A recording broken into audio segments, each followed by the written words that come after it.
Thank you. So I'm going to call the Village of Corrales Governing Body regular meeting to order February 22nd, 2022, as pointed out by many of us. It's a palindrome, very exciting date. I hope it's a good omen.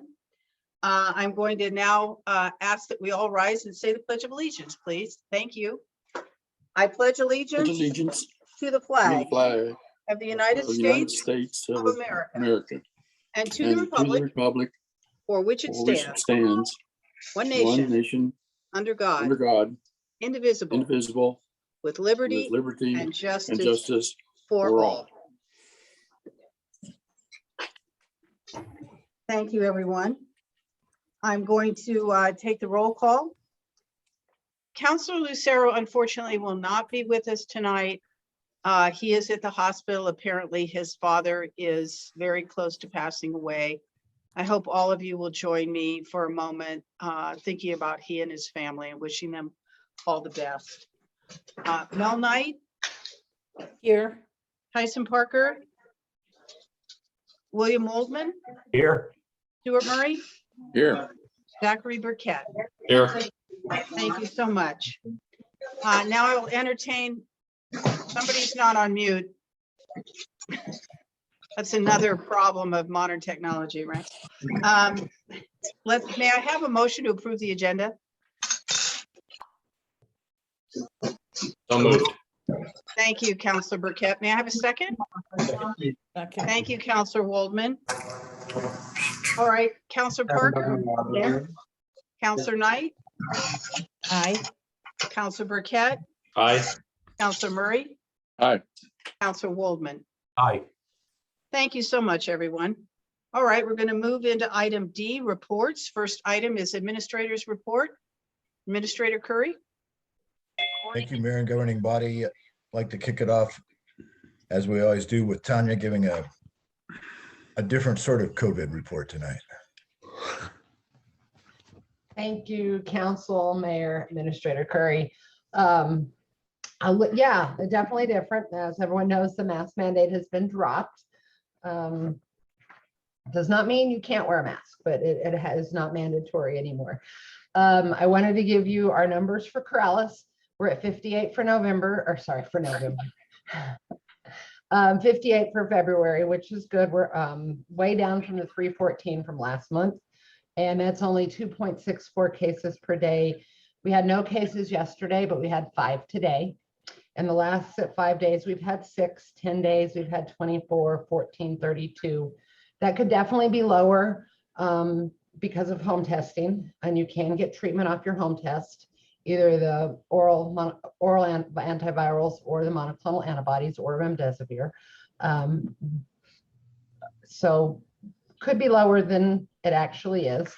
Some of the good news for Sandoval County, and I know Councilor Murray has asked for these numbers previously, so I wanted to make sure I had them for tonight.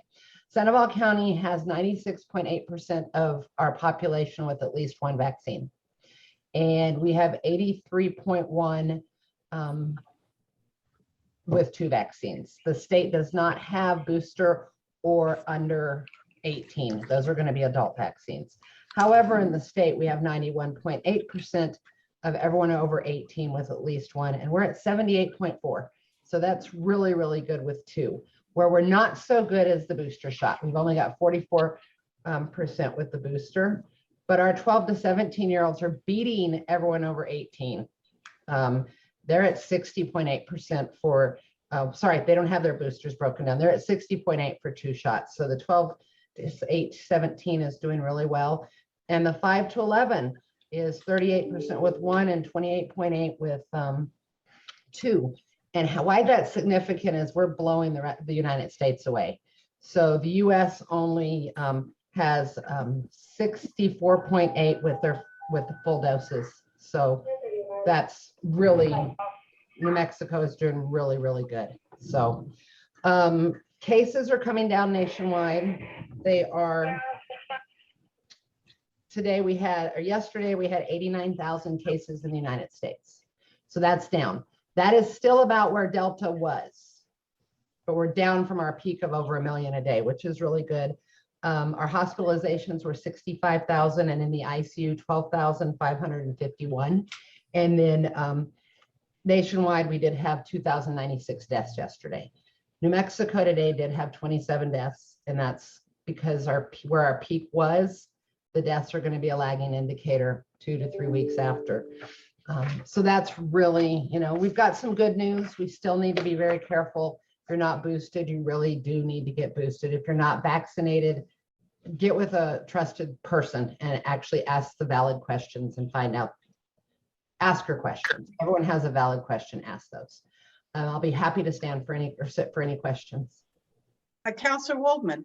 Yes, Tanya, thank you for that. Is there any discussion at the state level about a fourth shot, a second booster? So fourth shots, Population? fourth shot is there for immune compromised right now. That's already rolled out if you're over 18. From everything I'm reading, so Pfizer and Moderna are both working on an Omicron specific vaccine. However, it looks like BA.2 may take over from Omicron. There's 2 other ones, and BA.2 has like 51 changes over Omicron. That's more than we went from Alpha to Delta in changes. And Pfizer has said they've had some data problems getting their rollout out. So I don't know if we're going to get that more broad. The Army is working on a broad booster or vaccine, but there is some talk, probably some rumblings, and it's only, through the different meetings I go to and all the reports I read, maybe September, October, there might be a general booster for everybody who wants a general 4th shot. I'm just concerned that, the effectiveness of the first 2 shots were 5 to 6 months out. And then I'm wondering the same thing with the boosters in terms of effectiveness. So one of the things is this never probably should have, and remember, this was science in action. First of all, it was amazing that we got a vaccine so quick. If you talk to the epidemiological and the viral experts, this should be a 3-dose series. It's going to probably be a 3 prime. ACIP meeting I was on really talked about, we've condensed the time frame 3 weeks from first to second on Pfizer, 4 weeks for Moderna. But one of the issues is we peak with our immune building about 6 weeks, and that's when you want to hit it again. So it probably should have been a 6 to 8 week spread. Hepatitis B, day 1, 30 days later, within 6 months later. But we wanted to get some immunity out there to stop deaths. So there is talk at ACIP to, as people decide to get vaccinated, to spread it. They're going to have a meeting on that. So I think it's going to be a 3-dose prime. That's my opinion, not a first shot, second shot with a booster. I think it'll turn into a 3-dose prime, maybe a booster yearly, maybe a booster. We don't have enough data because remember, our T cells only activate when something comes in and our B cells tell it to activate. So we don't know about the waning immunity because we're just getting to that time where we'd be able to start testing people for it. And we don't even have a really good number for our blood yet. Yep. Okay. Thank you. You're welcome. Councilor Murray. Thank you, Mayor, Councilor, and Commander Latin. Thanks for the Sandoval County stats. I really appreciate that. I think kudos to our teenagers for getting ahead of the ball game. So, and being proactive about this. And this is for the mayor. I guess where does that leave us as a village in terms of our COVID mandates and so forth? Do you want to try and tackle that? Thank you. Well, no, we have sort of tackled it. I mean, there isn't a mask mandate. Now, all the other COVID safety protocols are still in place. So none of them have changed with the social distancing, et cetera. What we're asking in our public buildings, administration, et cetera, is clearly we cannot mandate a mask. We strongly encourage them for safety of our staff and safety of the public.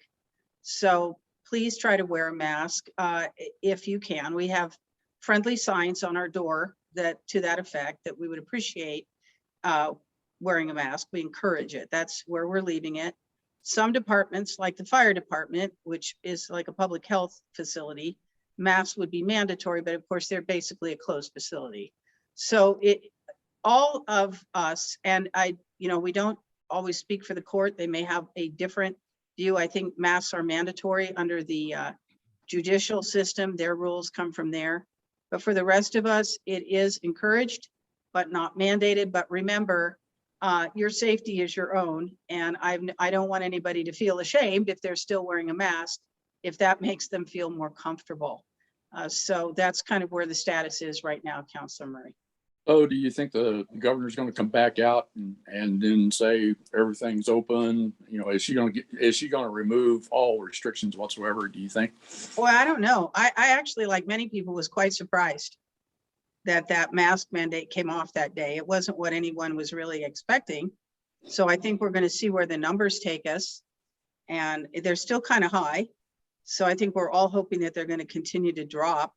But I don't know. I'm not sure anybody exactly knows. Remember, the rest of the public health order was supposed to expire on March 4th. But as I said, right now, there's the mask mandate is gone, but we noticed that some commercial enterprises are still asking people to wear masks, asking their employees to wear masks. So I think this is a matter of using your own best judgment, but we'll see what happens in a couple of weeks. Yeah, thank you. If I get my crystal ball in, you'll be the first I'll call, I swear. Any other questions for Commander Latin? Okay, Ron? The next thing, Mayor, I just want to I sent an email out last Friday regarding the Friends of the Corrales Library and the project that the council is very familiar with regarding building an annex there. And I just wanted to make sure people know that this is in the preliminary stages of being built, and we will be seeking much input from the public so that those views can be exchanged by all the folks who want to comment on it. It's a kind of a complicated process, but it's the way that we try to reach out and get people's opinion, because there's a lot of folks that have a lot of input that they want to give, and there's a lot of folks that want to hear what other people are giving as well. So that, going along with the pathway that's west of that for horses and possibly pedestrians and bicyclists, is connected to it. At the same time, it's a little bit different. But we'll be looking for input, and we'll have different formats so that we get as much input as we can before we move forward. But I would look, as we look at it, both from a funding point of view and from a program point of view, it's a ways away, and we are in the preliminary process. And so we'll be seeking that public input. The next thing I'd like to address is Michael Chavez is here, and I'd like to talk. We've received several emails in the last few days regarding the roads, especially on the west side of the village, and flooding opportunities and things that people need to be aware of. So Michael, would you like to give us an update on the things that you've been hearing and the things that we will be doing? Mute yourself, Michael. Mayor, Councilor, Administrator Curry. So I guess the issues being brought up are on Western Mesa Road in that area, which is a private road, so there's not a whole lot we can do with it. The water, from what I've seen, is coming from maybe from West La Entrada, which is also private, goes down onto Reclining Acres and then over to Western Mesa. And Western Mesa, some of the properties there are undeveloped. So they're actually kind of generating their own water when it rains.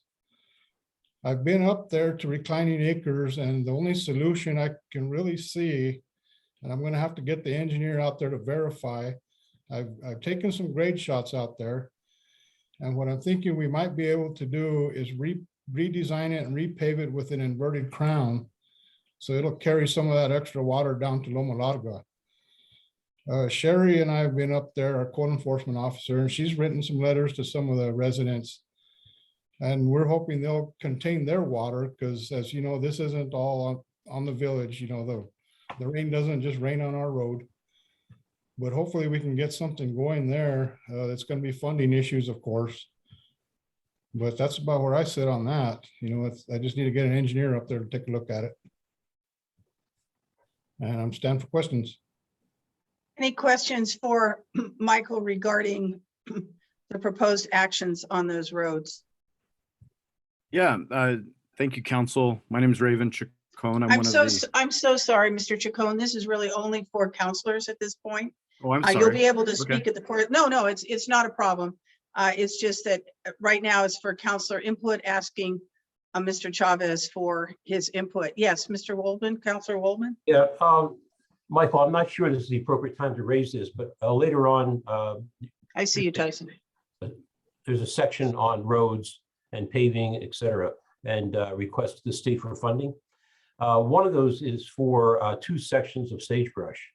And I'm wondering if, again, if this is the appropriate time to raise this, if that would complete a paving of sagebrush to the western edge, the top of the road.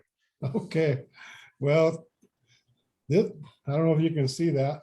This is the map application I tried to apply for. I worked with DOT on it. We were trying to get it in, but we just could not make it meet their criteria for the map application. So I switched the map over to to Meadowlark. I have that on the co-op list, and depending on the funds that we receive, Excuse me. would determine whether we can pave Sagebrush Road. My priority, I think, if you notice, would be the upper sagebrush. Yeah. So that would be priority. Next would be the lower one. Yeah. But as you know, we do have other streets and a lot of them are in more disrepair than sagebrush. Well, they're not in my district, so no. I'm kidding. Well, I know, but I'm working on it. No, I know you. I know you are. If it was up to me, I'd pave them all. There you go. Oh, dear. But not my street. We don't want to. I understand. Counselor Parker, I saw your hand up, and then Counselor Murray. Mayor Rowe, councilors. Michael, I just wanted to verify, and maybe you could reiterate it. I think it was brought up previously that letters were sent out to the property owners explaining what would be needed should properties be developed and brought up to compliance. But people are proactively in that area already digging out some retention areas to help with that flooding. If you could just verify that my understanding is correct.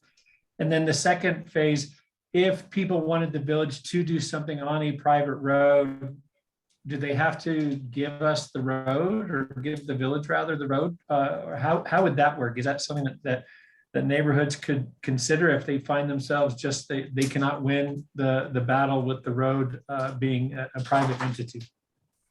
Yes, Councilor Parker. So to answer the first one, yes, the residents have been cooperating.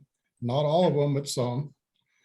Your second question is my understanding, and this is actually a zoning issue, but my understanding is they would have to dedicate it and we would have to accept it. And it would have to meet our width requirements, probably the cul-de-sac at the end, but that's actually more of a zoning issue. So there would be no way to grandfather a road in and be taken over by the village.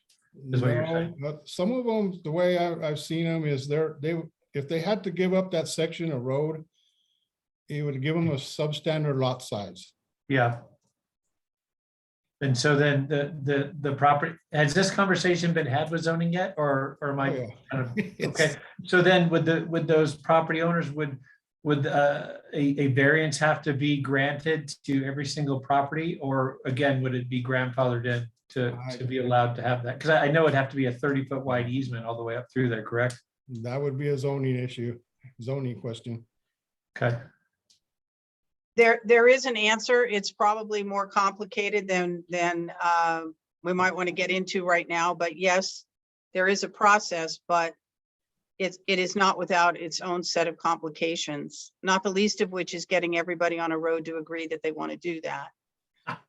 But anyway, we can certainly talk more about that. Counselor Murray? Yeah, I was just, Mike, I would just ask you too, why was the sagebrush not able to get on the map? Well, I mean, was there, DOT being DOT, they're always, seems like they're screwing with us, but Well, I kind of didn't think it was going to. That's why I had a plan B. It has to be a thorough extension of state highway routes or major connection between state highway routes or major streets of particular service to state highways or major local service streets. And like I said, I was trying to push it. I was actually working with DOT and he was helping where we just couldn't make it work. We were basically trying to use the trail as a way of saying it was a, you know, a through A major. road that would qualify for MAP funds, but it really doesn't. It doesn't mean the village won't get funds from other sources, but we just couldn't get those. Okay. Counselor And Knight? Oh, I'm sorry. I was just one other Sure, go thing, ahead. and maybe this will come up under the other resolution, but do we have a dollar figure then for the Metal Arc repaving? Yes, 'Cause I mean, I noticed it was missing, it seemed like it was missing out of the resolution. It just said, you know, Yeah. hey, we're gonna do this. well, when we changed it up, I caught it kind of late. It's 529,000 and change. Okay, thank you. Counselor Knight? Thank you, Mayor. I just Of wanted course. to thank Michael Chavez. The couple times I've called him within the last couple months, he's always met me at a convenient time for the residents to talk about the road. And I just want to say thanks because it is a problem on the west side, and I appreciate you being flexible, and as well as the residents being flexible to talk about what we can do as a neighborhood. Thank you. Thank you. Are there any more questions for Michael? All right, I don't see any, so let's move on. Ron? Next thing I want to mention is that we held in conjunction with Counselor Parker a Zoom meeting last week to discuss the fate and the progress of the Meadowlark Lane Trail on the south side of the road. We had just a few residents that attended. We sent invitations out to everyone that was in the cul-de-sacs, especially on the corners of the cul-de-sacs. So we're making progress there, and we're going to move forward as soon as we can. We're waiting for some more drawings to be completed before we move forward. We're also we've got stop signs out there now, I believe, Michael, is that correct? That's correct. And so the residents know that it's coming. And so what we've been trying to do is at the intersection, we have to be careful on the vision fields as someone pulls out of the cul-de-sacs in up to Meadowlark Lane. So you're looking at 4 different intersections, a total of 8 houses. It's going to have about 300 square feet on each one of them in a triangle that will allow correct vision as people pull up to the Meadowlark Lane. So we've informed all these folks that it's going on, and we're looking to proceed. And we're hopeful that we won't have any obstacles that lay in our path there, because this is a project, as most of you well know, that's was around when we were all much younger. And it is something that we would like to have in the books and completed certainly by, it's starting now, but we hope to have it completed sometime in the April-May timeframe if we don't run into any roadblocks, so to speak. Next thing I'd like to mention is that on our capital outlay that we got I'm this sorry. year. Ron, I believe there was a question on that from Counselor Parker. Okay, Yeah, Mayor Rowe, councilors, Mr. Curry, I just want to reiterate that that meeting was recorded. If people want to look it up, I believe it was recorded. And that, and Michael, correct me if I'm wrong, before any work is done on the individual corners, because they are all completely different from their neighbors, a strategy on how to bring those corners up to compliance will be put in place with the neighbors before he goes out and does any work out there. And again, just applauding the work on this project with the proverbial 5-pound sack, and it looks like all 10 pounds got put into it. So kudos to everyone that was working on it. Thank you, Counselor Parker. Go ahead, Ron. so on our capital outlay this year from the legislature, we actually did about the same as we did last year. And I think I would say that I was a little bit disappointed because I had the feeling that we were going to do a little bit better than that. I think the mayor concurs with that. But we also believe that there's more opportunities ahead. The governor has until March 9th to get everything signed off on the capital outlay projects. And then after that, we believe that some of the money that she has regarding from the federal funds that have come in will start to flow. And those are meetings that we have had with Mayor Chavez and others to try to make that happen. So that's where we're at on capital outlay, but it's always a process that baffles me and the mayor, because there are so many projects that if it's $1 million project, the legislature through a capital outlay will say, well, here's $400,000. And then that $400,000 sometimes will languish there for years because people don't want to start a project and then not be able to finish. So it's been a problem around for as long as I've looked at the legislature, and depending on who you ask, and I think I've quoted this figure before, even before this year, there are guesstimates that there was still about $1.5 to $2 billion in capital outlay that is unspent from throughout the regions of the state. So it's a process that desperately needs reform, but it's a process that the legislators definitely like to hang on to because it's their way of earmarking money to bring back to their district. And it's a flawed process that needs to be corrected because it really doesn't serve the needs of the communities as efficiently as it should.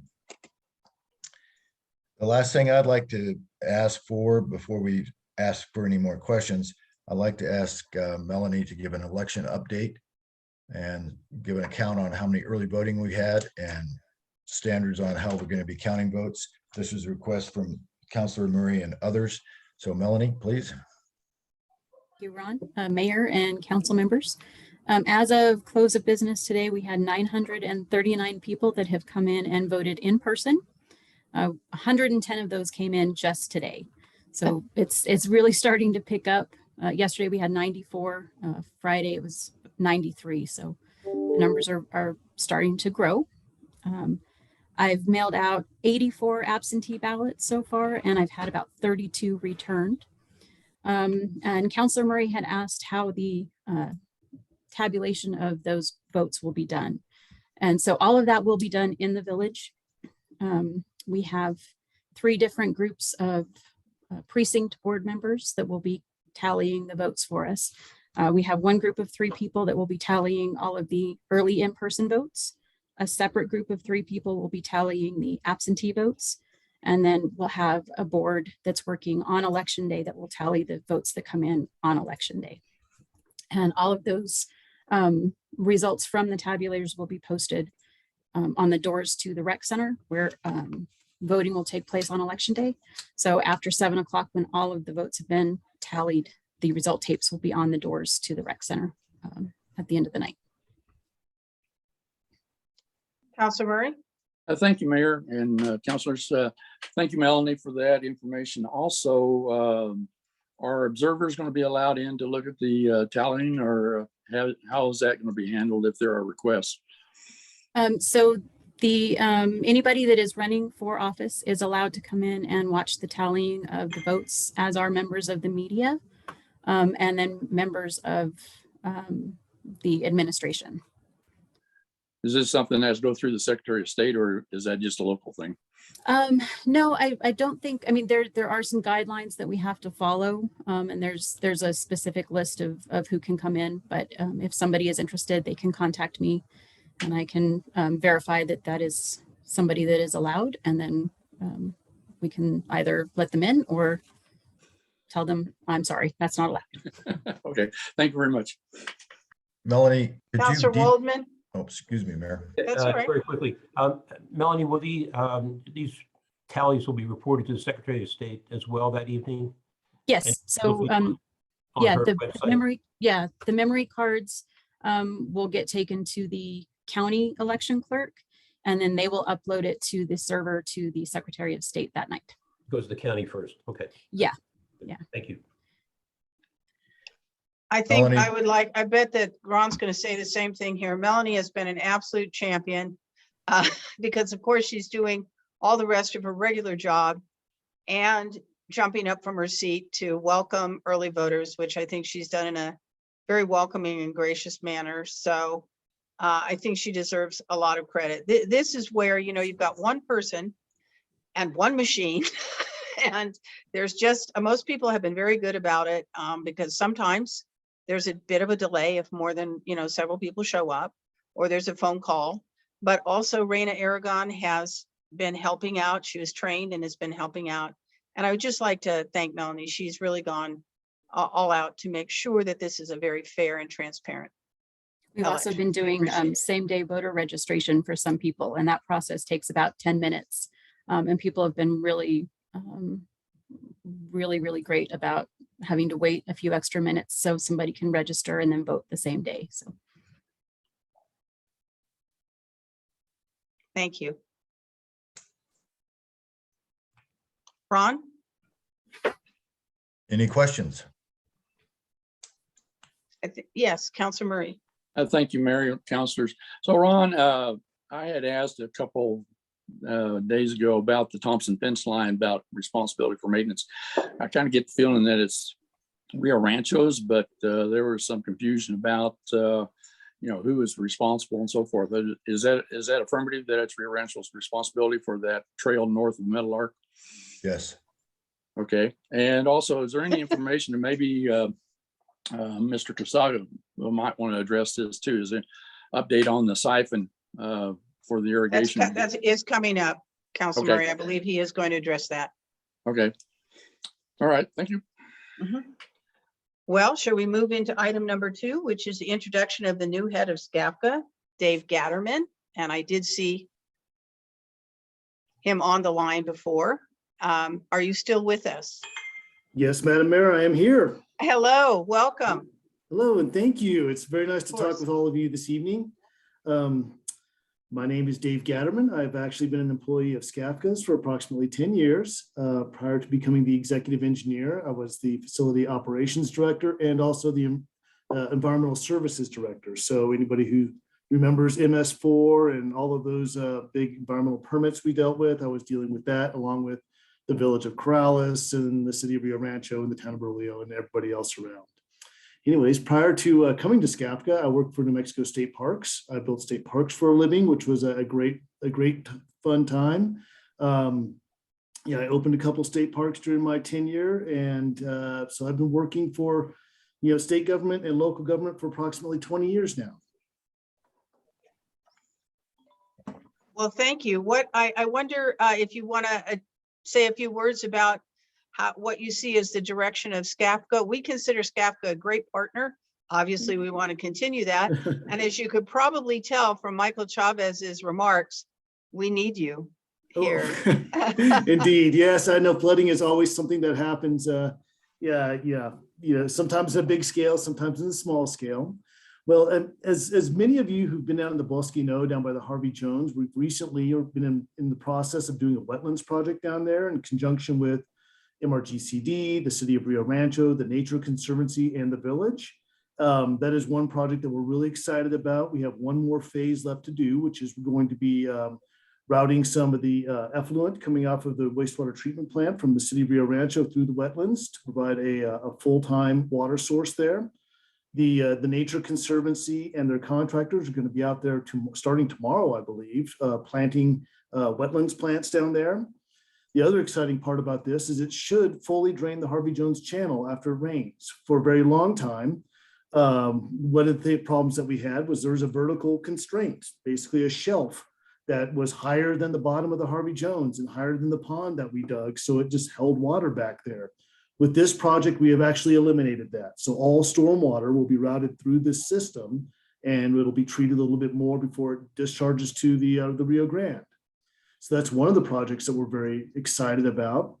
Obviously, you know, SCAFCA, we prefer to have natural channels over concrete channels. I know the Harvey Jones is kind of an exception to the rule, but by and large, we do like keeping all of the arroyos as natural as possible while still protecting infrastructure. So we're going to continue that. Our board of directors just recently passed a resolution saying that in order for us to fully line a channel, we have to actually explicitly seek their approval to do so.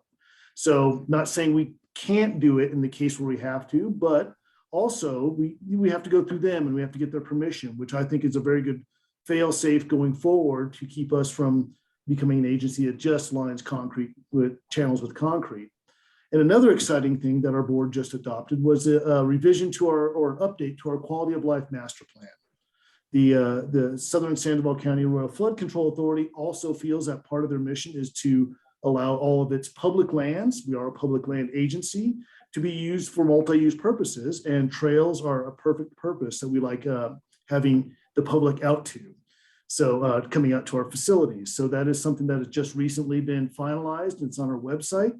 And we have several, we've looked at a listing of projects that we'd like to try to implement in the next 5 years, to 5 to 10 years. So it's, that's just yet another direction we're going to be going. Well, thank you. Councilmen and women, does anybody have a question? Council Murray. Yeah, I was interested in the trails that you just mentioned. Does that include bicycles? Bicycle, pedestrian, equestrian, the whole works?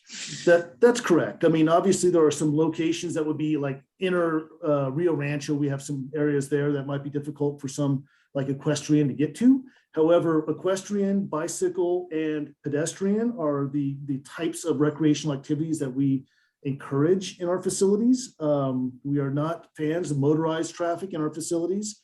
They tend to tear up the slopes of the arroyos and the vegetation in the area, but those other forms of recreation are always welcome in our facilities. And you brought up an interesting point too, because it seems like the ATVs and any other motorized vehicle seems to be a problem, because people seem to think they can do about anything they want with these vehicles. Yeah, we especially in our more developed facilities, we try to prohibit ATVs from entering there, because they do tend to destroy any vegetation that helps minimize erosion. They also tend to tear up slopes and create areas where they can erode a little bit faster. So we do try to keep them out of our developed areas. Okay, thank you. You're welcome. Are there any other questions? Well, congratulations on your new job. And we have in the past, we look forward to working with you again. In the past, we have come to you when we have some tricky issues trying to figure out if there's an engineering solution for some of our longstanding drainage flooding issues, which are always going to be with us, but you've always been so helpful as an organization, and we appreciate it and look forward to working with you. Congratulations. Thank you, Madam Mayor. We look forward to working with you all in the future as well. Take care. Great. Thank you. Thanks. We have one more new person too. Everybody retired and we got new people at the helms of a couple of important agencies for us. So Ron? I would just like to say that welcome to Jason Kasuga. I've had a chance to visit a couple of times, and I think we're going to find someone here that's been willing to work with us. And we've had some conversations today that you'll speak about tonight, that some of the work that we're trying to do with some of the trails around the village, and also talking about the Siphon. So I would just like to certainly welcome you, Jason, and take it away. Yeah, for those who didn't hear, he is the new CEO, Chief Engineer of the Middle Rio Grande Conservancy District. Welcome. Thank you, Madam Mayor. Councilors, I appreciate the opportunity to address you guys this evening. As was talked about, the board on this past Monday, a week from yesterday, did appoint me as the permanent CEO, following a stint as the acting CEO. Prior to that, I was MRGCD's Chief Operations Officer, and I've been with the district for the past 6 years, but I've been in the Middle Valley. My background is in river maintenance and river hydraulics and channel hydraulics. So I worked for the Bureau of Reclamation starting in 2010, and I've basically been on the Middle Valley for the past 10 years, either as a river maintenance engineer and project manager for reclamation, or as part of my role now at MRGCD starting in 2016. So the MRGCD has a lot going on. There's lots of different challenges. I make a joke a little bit, and I don't know if Mike really appreciates the joke, but I don't actually think it's my joke. Somebody said, Jason, you should be upset with Mike. He retired, supposedly, and took all of his luck with him. And then some of these infrastructure challenges started to happen. But Somebody asked, or sorry, Councilor Murray, you asked a question about the Corrales Siphon. Well, before I jump to that, I do want to talk a little bit about the general water situation, because the backdrop of obviously some of the issues that we're going to have at the siphon, there's a broader backdrop to that related to the overall drought that's in New Mexico. We've had last year, we did not have a great water season related to snowpack and how much water came down. We were heading into that season basically with very little to no storage. We had some San Juan Chama water, and we were largely going to depend on the rain season to get us through and to extend irrigation season beyond June. And the rain showed up in July, and the irrigation season extended to through September, but we then had to close down irrigation delivery starting in October. That as the backdrop, we start and we enter this year substantially the same, except that Alvado now construction is going to start after spring runoff. We used every drop of San Juan Chama water last year, did not carry anything over. Right now, I will say the San Juan Chama Basin is performing okay. We're hitting about average in what could come off and what we can see from San Juan Chama water, but the overall basin outlook for the Rio Grande, the upper watershed, north of the state line, I think they're hitting about average or so. South of the state line, it can be anywhere from 70% to as low as 40%, depending on where the snowtails are. So the outlook right now and what I expect in the March forecast is to not be very good. With that, then we add on.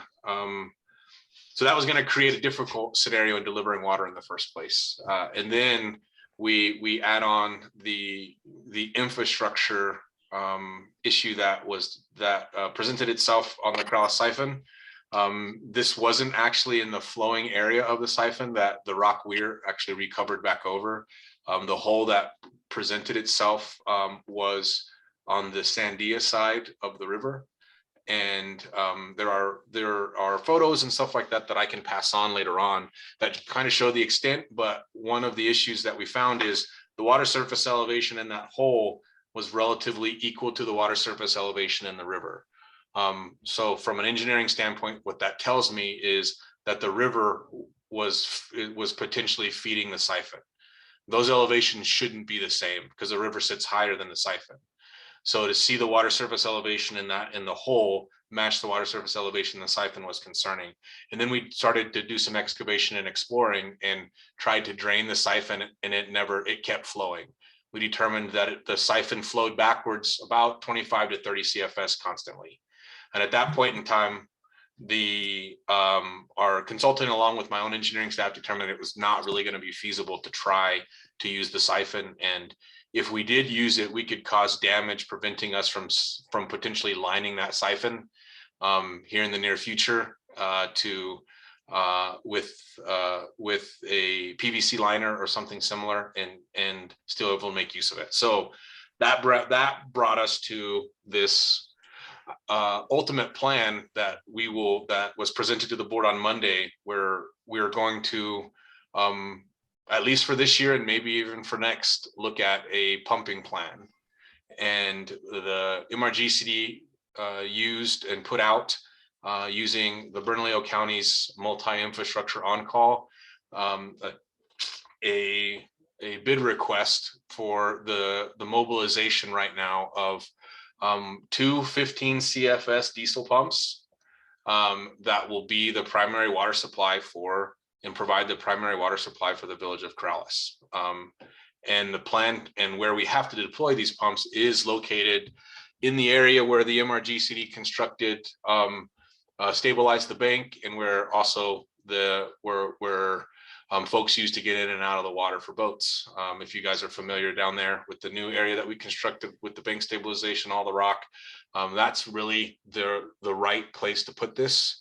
We had conversations with pump manufacturers about, could we put this upstream? And we would essentially have to dig out a big hole upstream in the embankment and ensure that the intakes of these very large pumps can stay submerged. On the downstream side of that weir that was constructed, there is a plunge pool hole there that is already relatively deep. Depending on the amount of water in the river, that can go from as deep as 6 feet to as deep as 8, depending on what that flow range is. So one of the conversations I had with folks is obviously there's an impact of water, and I am very much aware of that, but I'm also as equally aware of the value that the Corrales Siphon area on the west side has for folks who go walking and riding, and the benefit that the public uses. And that is very much on the forefront of my mind. One of the things that we're actively pursuing is the ability to potentially have 3-phase power delivered relatively close to that location. That's in the works with P&M right now, so that those diesel pumps could hopefully be changed out with electric ones in the near future. But that is just an impossibility at this point in time, given the time frame that this developed, and then the process by which I have to go through with P&M to request a new service line, get an engineer assigned to it, have it designed. And so I expect those bids back. The bids are required to be back on Friday. This Friday, we did get confirmation that we will have people respond to those bids, which is good. And so the board of directors has planned an emergency meeting, a special meeting on Monday the 28th to review those bids and provide authorization, hopefully to award to a contractor. The time frame for deployment of those would be on or around March 28th, so that we can start charging the system hopefully by the first week in April. But I can't emphasize enough, there is going to be disruption to your constituents and anybody else who travels down into this area who may not be from Corrales, who use this area to recreate, to walk. If for the volume of water that has to be moved, 15 CFS is something on the order of 9,500 gallons a minute. And we'll have the ability to have 2 of those running, and that will provide 30 CFS. By context, that's still about 10 to CFS lower than what normally we could run through there when we're making deliveries to Corrales. So realistically, from a pumping standpoint, I don't know if we could even have those pumps running simultaneously for very long because of the amount of diesel. So we are actively talking to our farmers. We are encouraging them to kind of look at their farming decisions, especially if they're rotating and planting fields for the first time. One of the things that came out of the state legislature was drought funding, specifically for a Middle Rio Grande Valley fallowing program. That information is being passed on already to a Village of Corrales farmers and farmers all throughout the valley, just because of the state of the drought and the state of the state's debt to the Rio Grande Compact. And so I'll stop for just a second. We have some other things that are going on, but I know the siphon's a big deal, and I want to provide you, Mayor, and councilors an opportunity to ask me questions about that before I move on. Thank you. Do I have any questions from councilors? Councilor Murray? Yeah, thank you, Mayor, councilors. So, Mr. Sargent, thank you. So you kind of alluded that these pumps are not going to run 24/7. Is that correct? So I don't believe I can run 2 of them 24/7, just of what it takes to fill them up and service them. There will be times where the pumps will run through the night, at least one of them. But that will largely depend on acreage. I'm hopeful folks will consider the fallowing program if they haven't invested in new seed. But ultimately, the amount that the pumps are run will be dependent on the amount of acreage. I think Corrales last year had around 1,000 acres that were in production and received water. So largely that will depend on demand. Yeah, and it seems like that also, since you mentioned their diesel pumps, it sounds like there's going to be a fuel tank. And also you're going to have to do some noise mitigation because, the people up in Rio Rancho, just up the slope there, might be a little annoyed with the diesel running as often as it is. So Counselor, you're right. I do think what we have going for us talking with the pump folks is, one, we have the houses are up and away, and then two, we have, with the installation of the weir that we have quite a bit of natural noise there. It's not going to, it can drown out one pretty decently, but it definitely may not drown out two. And that's also part of it, especially at night. Turning that down to one pump so that we don't have two of these things firing on at night, because I expect even if the sound is not great, there's going to be a low hum that folks are going to hear a little bit, and it may not sound like an engine, but it's going to be a hum, and it's not ideal, and we recognize that, we know, but we do have a responsibility to move the water, and it's kind of just balancing those two things, and neither one of them is ideal. I really wish the siphon was working, and I really wish that this area would not be impacted, but that's why we're definitely working on the long-term solution now, and working forward with that. We're not sitting idle. I have our consultants and our engineering staff working on alternatives to address this longer term. And that hopefully I'll be presenting that to you guys in the not too distant future too. So, Counselor Burkett? Well, just one other point I wanted to make. I hope that you would have a easy way for our farmers to contact you, with issues like this on the irrigation. So, they may not understand how the water is going to flow or when it's going to flow. So hopefully you would have an easy method by which they can contact you. So my cell phone number is posted. The public has access to my cell phone number. Our water distribution manager's cell phone number. Bobby Wagner is been fully vetted on this. So there's going to be layers of which folks can call, but it's going to be different. Corrales faces more challenges than just others in the valley because of the nature of the siphon. So I do recognize that the challenge for Corrales, if the drought wasn't bad enough, is now greater because of both the drought and the loss of the use of the siphon. So very much understand that, and I'm happy to take conversations from anybody that wants to ask, and I want to keep them as best informed as I can. Thank you. Counselor Burkett? Yeah, Mr. Kazuga, I appreciate you being here. With farmers having the voluntary ability to do some of these fallow programs or opt out of the watering, if we don't have enough farmers opt out of that, how much of a water supply decrease are we going to see, and how do we allocate that? I mean, how do you determine who gets what is there?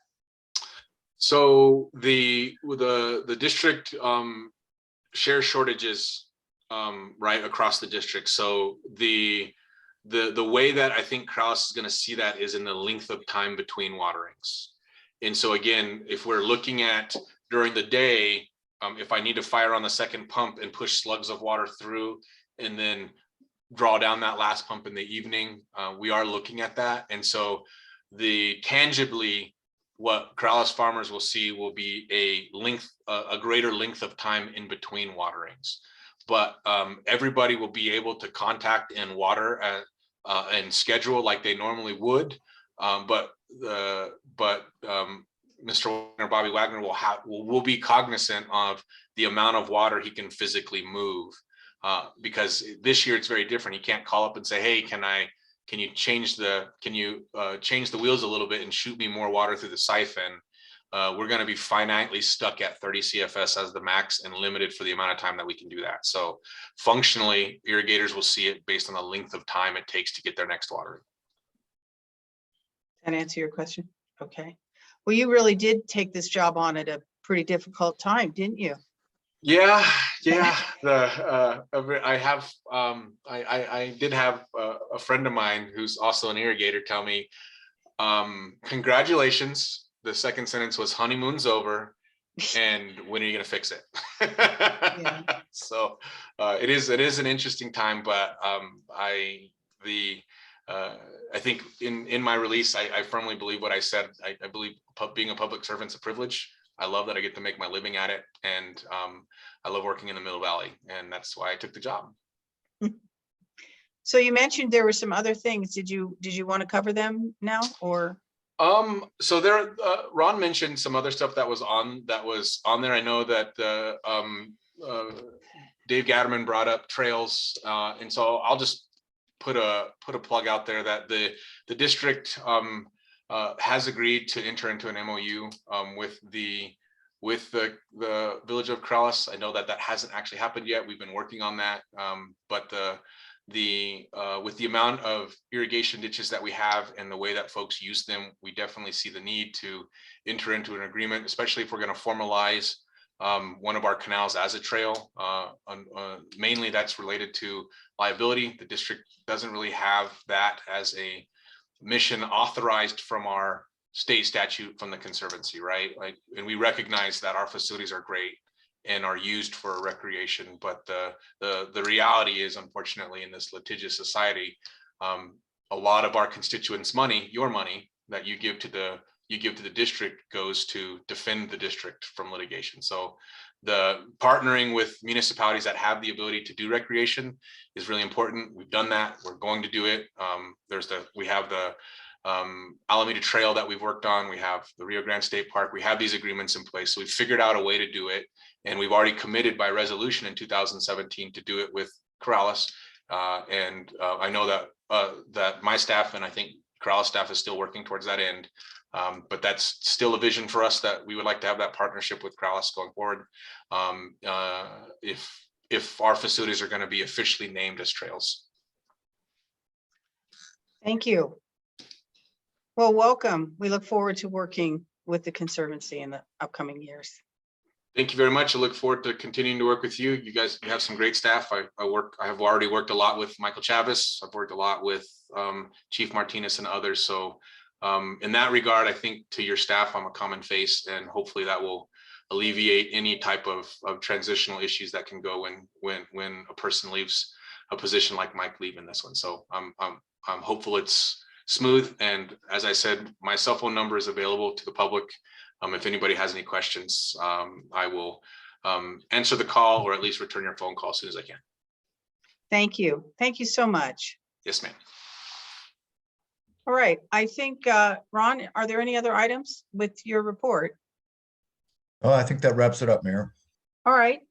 Then we're going to move on to the counselor's forum. This section is for information purposes only, not for discussion and debate, to inform the governing body of an issue of concern that would not be addressed on the agenda during the business session. Councilor Waldman? Thank you.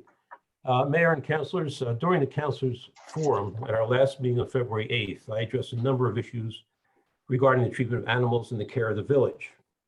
Prior to this meeting, I was told by the administrator to raise the issue, but time was needed to gather statistics, etc., and that it would be placed on the agenda for full discussion at this meeting. At the beginning and the end of those extensive remarks on February 8th, I asked that these issues be placed on the agenda for full discussion during this meeting. I spoke with our clerk last Tuesday and reiterated my request. The issue is not on tonight's agenda. I received an email from the administrator late on Thursday indicating that the kennel issue, quote unquote, is better discussed by the next administration. 2 points. It is very disappointing. This issue and others have been raised in several meetings with the administration and the police chief. In the duration of this administration, no progress has been made and no interest shown in resolving some of these issues. Second, I would like to respectfully point out that this is a council-driven form of government, not one driven by the mayor and the administration. When a request is made by a councilor for an item to appear on the agenda, particularly a long-standing issue facing the village, that request should be respected. While this is a lost opportunity for this administration, the concerns about the treatment of companion animals will be raised at the start of the next administration. Thanks very much. Anyone else for the counselors forum? Councilor Murray? Thank you, Mayor. I want to reiterate. Oh, and then Councilor Parker. Oh, I'm sorry. Go ahead. Councilor Parker? Mayor Rowe, councilors, I just wanted to be documented in the record that my IT department was able to get me back into the meeting during the COVID update at the beginning of the administrator's report. Of course. Thank you. Councilor Murray. Thank you, Mayor. I just want to reiterate Councilor Waldman's statement about the animal services routine. I mean, we've had enough time for the village to gather this information. There's no reason why it shouldn't have been on the agenda tonight for discussion. So I'm also disappointed that it's not there. Also, I have submitted to Randy a draft for a change in the way the agenda is drafted. It's a very small change. It's to include the governing body and the administration being able to submit items for be put on the agenda. Hopefully it'll be on March 8th agenda for consideration for publishing and post. It's a very simple change, but I think it'll eliminate the confusion that we've had about who has the right to submit items for the agenda.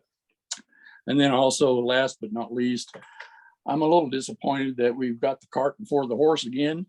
The comprehensive plan has not been looked at since I've even been on the agenda, on the council for 2 years. We've asked for it and it's been ignored. And here we are with chapter 18 getting ready for a discussion. I really am disappointed that we didn't do the comprehensive plan first, because then that would influence chapter 18. So anyway, that's it. Thank you very much. Anyone else? All right, we're going to move on to the Corrales Forum. This section is for information purposes only, not for discussion and debate, to inform the governing body of an issue or concern that would not be addressed on the agenda during the business session. So who do we have tonight, Melanie? First up, we have Mr. Kurt Flora. Mr. Flora, you have 3 minutes. Can you hear me? We can hear you. Yes, we can. Yes, I'm opposed to any changes to the chapter 18 ordinance at all until we settle our business that I've been fighting for since, well, in 2 months, it'll be 4 years that we've started our action trying to subdivide our property, and we're still at it. In that process, they've tried to take, we had to fight them on net versus gross. They tried to take lane out of the ordinance. They've tried to take or out of the ordinances. They're trying to do all these changes on the ordinances, and we're not even done fighting this. One thing I noticed in your summary proposed for changes draft, it states here that the members of the public were invited to attend. The opportunity for public comment and ask questions were provided at the end of the meeting. I have to disagree with this because I was in these meetings and was denied to speak at these meetings. So this is totally untrue. We weren't, as a public, able to speak at all. So, that is very untrue that they write that in there. So, like I said, we've been fighting for almost, in 2 months, it'll be 4 years to subdivide our property. I noticed that Mr. Michael Chavez there talks about dedicating in roads. Okay, when we won net versus gross, we won that because we have no dedications in our property to the village. And when we have no dedications to the property, gives the village no rights to our property. And when you're coming in trying to force a road with no dedications, you have no rights to. This is the whole thing. Why are we fighting the village to follow its own ordinances? We had to hire an attorney to force the village to follow its own ordinances. That is just crazy. It's crazy. We shouldn't have had to hire an attorney to begin with. The ordinance was plain, net versus gross, subdivide under 10 acres. It's a gross acre issue. Why do we have to hire an attorney? An attorney opinion was given. The attorney opinion letter was hidden from us for 811 days. Okay, 811 days. They refused to give us this letter stating to follow your own ordinances. Then we received a falsified letter from the village stating we do not qualify as an intermediate subdivision when we did qualify for intermediate subdivision. This whole thing is crazy. 4 years, okay? We're fighting for the village to follow its own ordinances. That's all we were doing to begin with. Thank you, Mr. Flora. Your time is up. Thank you. Thank you, Mr. Flora. Melanie, who's next? Next, we have Mr. Raven Chacon. Mr. Chacon, hello again. Thank you. Thank you, council. Yeah, this is just addressing back the flooding coming from Reclining Acres and Western Mesa. As we heard before from Mr. Chavez, and I think it was Mr. Parker talking about some solutions, at least for Reclining Acres.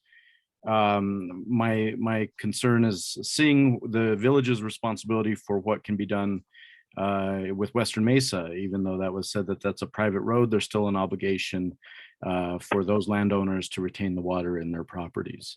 And so also there, believe there's some others on the call, David Janney, or on the Zoom, David Janney, and my sister Autumn Chacon, who have, and maybe others who have this is affected and have been concerned. Thank you. Thank you very much. Anyone else, Melanie? Yep. Next would be David Janney. Am I audible?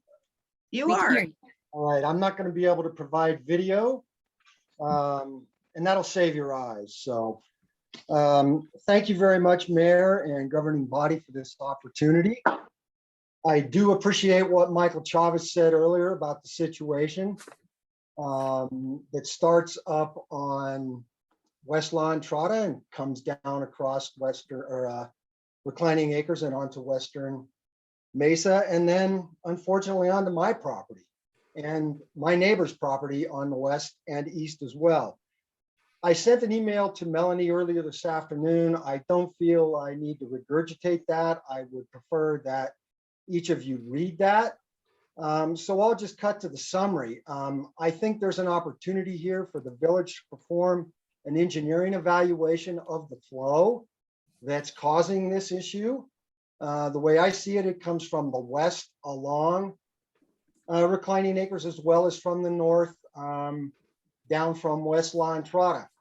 I was encouraged by Mr. Gatterman's desire to work with the village, and I think his SCAFCA folks can provide a detailed topographic map that allows a hydrogeologic or a hydrologic evaluation of the flow in this area. And that's the first step to this, really, the way I see it. The second thing in my email was a revision of the Corrales ordinances to provide landowners with an opportunity within the ordinance to control what is considered historic stormwater runoff from their property onto a neighbor's property when it does damage or degrades the neighbor's property. So those are the two things that I would like to put out here tonight. Just a hydrologic study of the drainage in the area, which I think is less than 120 acres. SCAFCA may actually be able to do this in a day with their hydrologist, and that would be lovely. And then a potential revision of the ordinances along the historical stormwater flow lines. Thank you. Thank you. Okay, Mayor and Council, we did have two other residents that asked me to read their comments. The first one was from Nancy Hood and Andrew Ruby, and their letter reads, "We are Corrales Village residents at 212 Western Mesa Road, a dirt road running west of Loma Largo. We are writing with concerns about stormwater drainage, which seems to originate well beyond our road. The heaviest monsoons cause severe runoff that digs crevices along and across our road. The road actually became impassable after the heaviest storm last summer from water running across the dirt road. There are still very deep ditches along much of the road from these storms. Approximately half of our 1 acre property is dedicated to ponding areas. It appears that our neighbors to the west also have adequate ponding areas. Therefore, it seems the excessive amount of water comes from somewhere other than farther up our road. We are very concerned about potential property damage, personal costs, and further land erosion in the near future. We urge the village to identify and address the root causes of these substantial drainage issues on and along our road. Thank you for considering this request." And the last comment of the evening comes from Madison Cole, and her statement reads, "My family moved onto Western Mesa Road in February 2011, and we absolutely love our village we consider home. Several times throughout the years, we've experienced significant flooding directly affecting our property.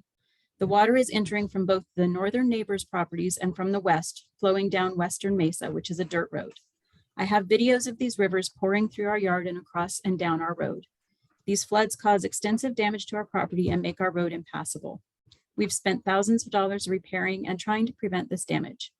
The water from the neighbors to the north is entering their property directly off of a paved village road, Reclining Acres.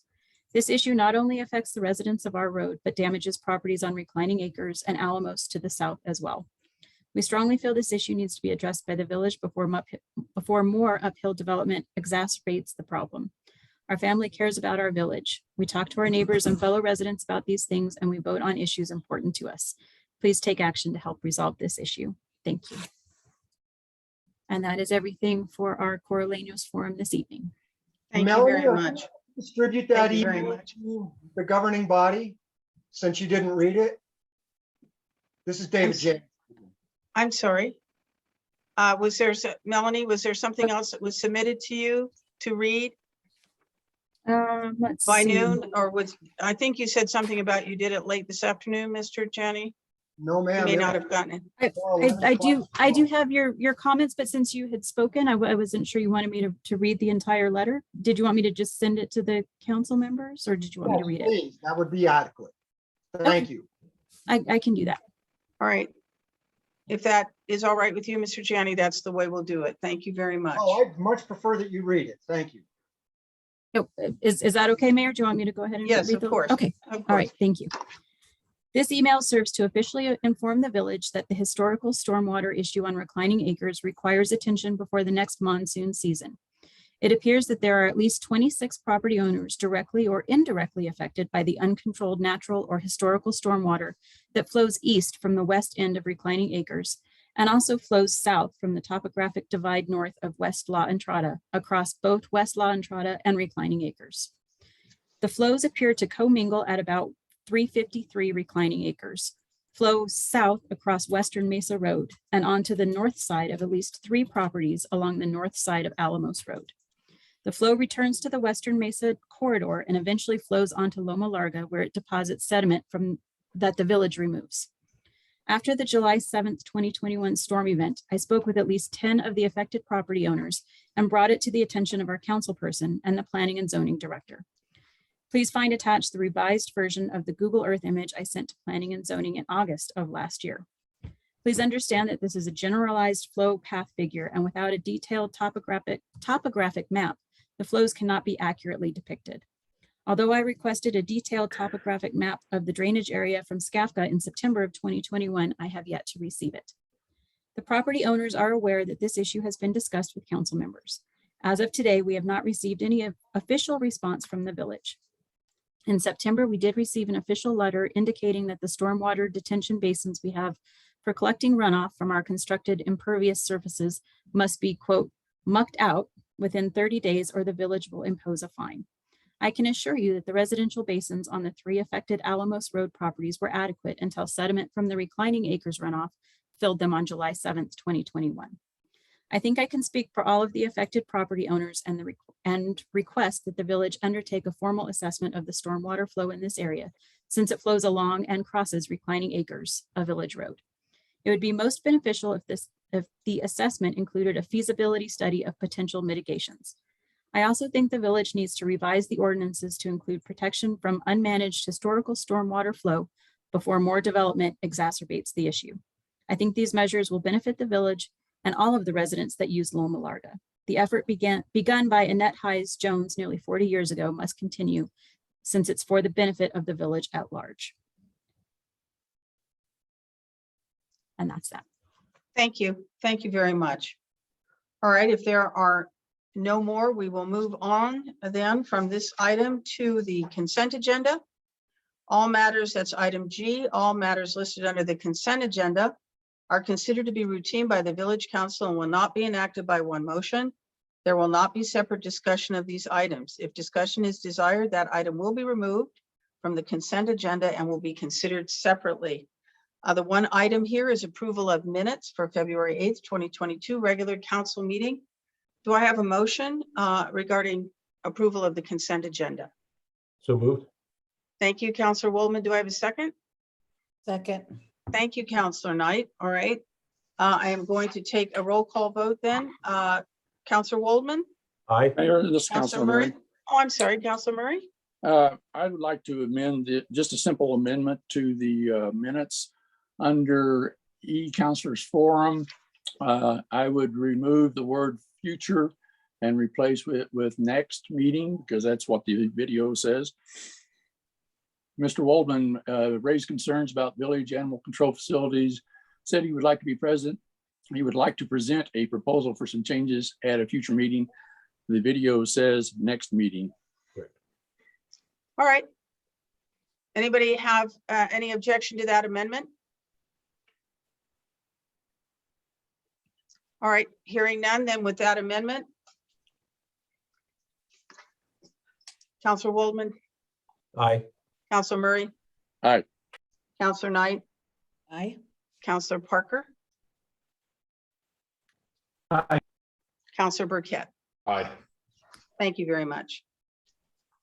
All right, we're going to move on to new business now. The first item is consideration, action, and approval of the zone map amendment requested by Silver Milagro LLC, 4206 Corrales Road. Lori, would you like to present on this item? Thank you, Mayor, councilors, Administrator Curry. So Silver Milagro LLC went before the Planning and Zoning Commission with a site development plan. They purchased a property that has two existing buildings in the front, one of which they would like to run a cafe, wine and spirits bar, and small retail area. And in the other small building in the front of the property, they would like to do coffee roasting and have a small retail and seating area there as well. Then they proposed a separate building for the eastern edge of the new C-zone boundary that they're requesting. What's before you today is the second half of their request to extend their commercial zoning the full 350 feet eastward from Corrales Road as allowed by ordinance.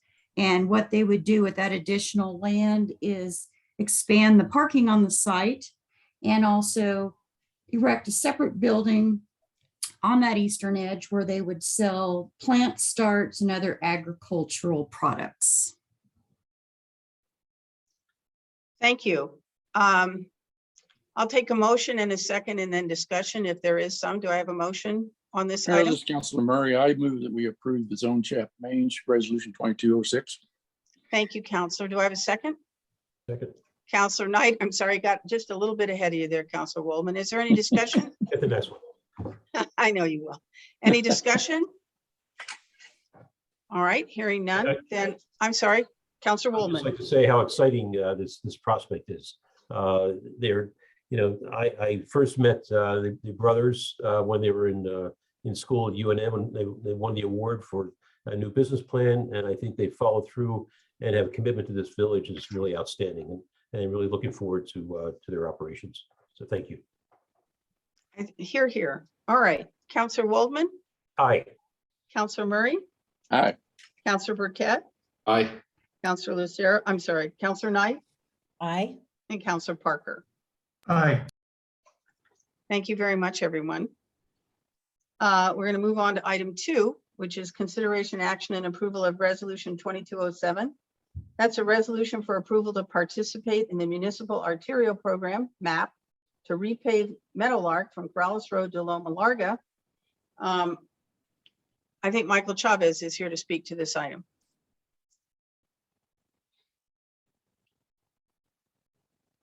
Yes, I'm here. If you've seen the condition of the road, I mean, it has deteriorated. Most of our roads here in Corrales, they don't have a base to them. They're pretty much just paved on existing dirt, existing material. So what we've been doing with our roads, and which is what I want to do with this one, is we'll do a pulverization of the existing road and use that as a base. That's the same thing we did up on Angel. So this is our map application. You've all received it. And that's what we're looking to do. And hopefully with DOT, we'll get some funds for it. Thank you. And to follow on Counselor Murray's thing, that will cost $500 and some odd thousand, you think? Yes. 518 and change. All right. Do I have a motion as to this item? So Counselor moved. Waldman? So moved. Counselor, thank you very much. Do I have a second? I'll second. I think Counselor Knight got in there by a hair. All right. Any further discussion on this item before we take a vote? Counselor Murray. Thank you. Mike, are there any culverts which will have to be replaced or anything like that? Or I know there's a couple speed bumps in there. Will that be also included? As of now, we're not going to replace the speed bumps. Okay, how about culverts? I mean, since there's no base, I mean, is there any chance that there's culverts that are collapsed in through on there? The only culvert is going to be the main culvert on the main ditch. There's nothing actually crossing underneath the road. Okay, thank you. Any other questions? Counselor Burkett. Just a point of clarification. When you say that as of now, we're not doing speed bumps, does that mean we're not repaving them? We're leaving the ones that are there in place? Or we're trimming those down and there'll be no speed bumps on Meadowlark? When they pulverize it, they're going to pulverize the whole thing. So when they regrade, it's going to be flat.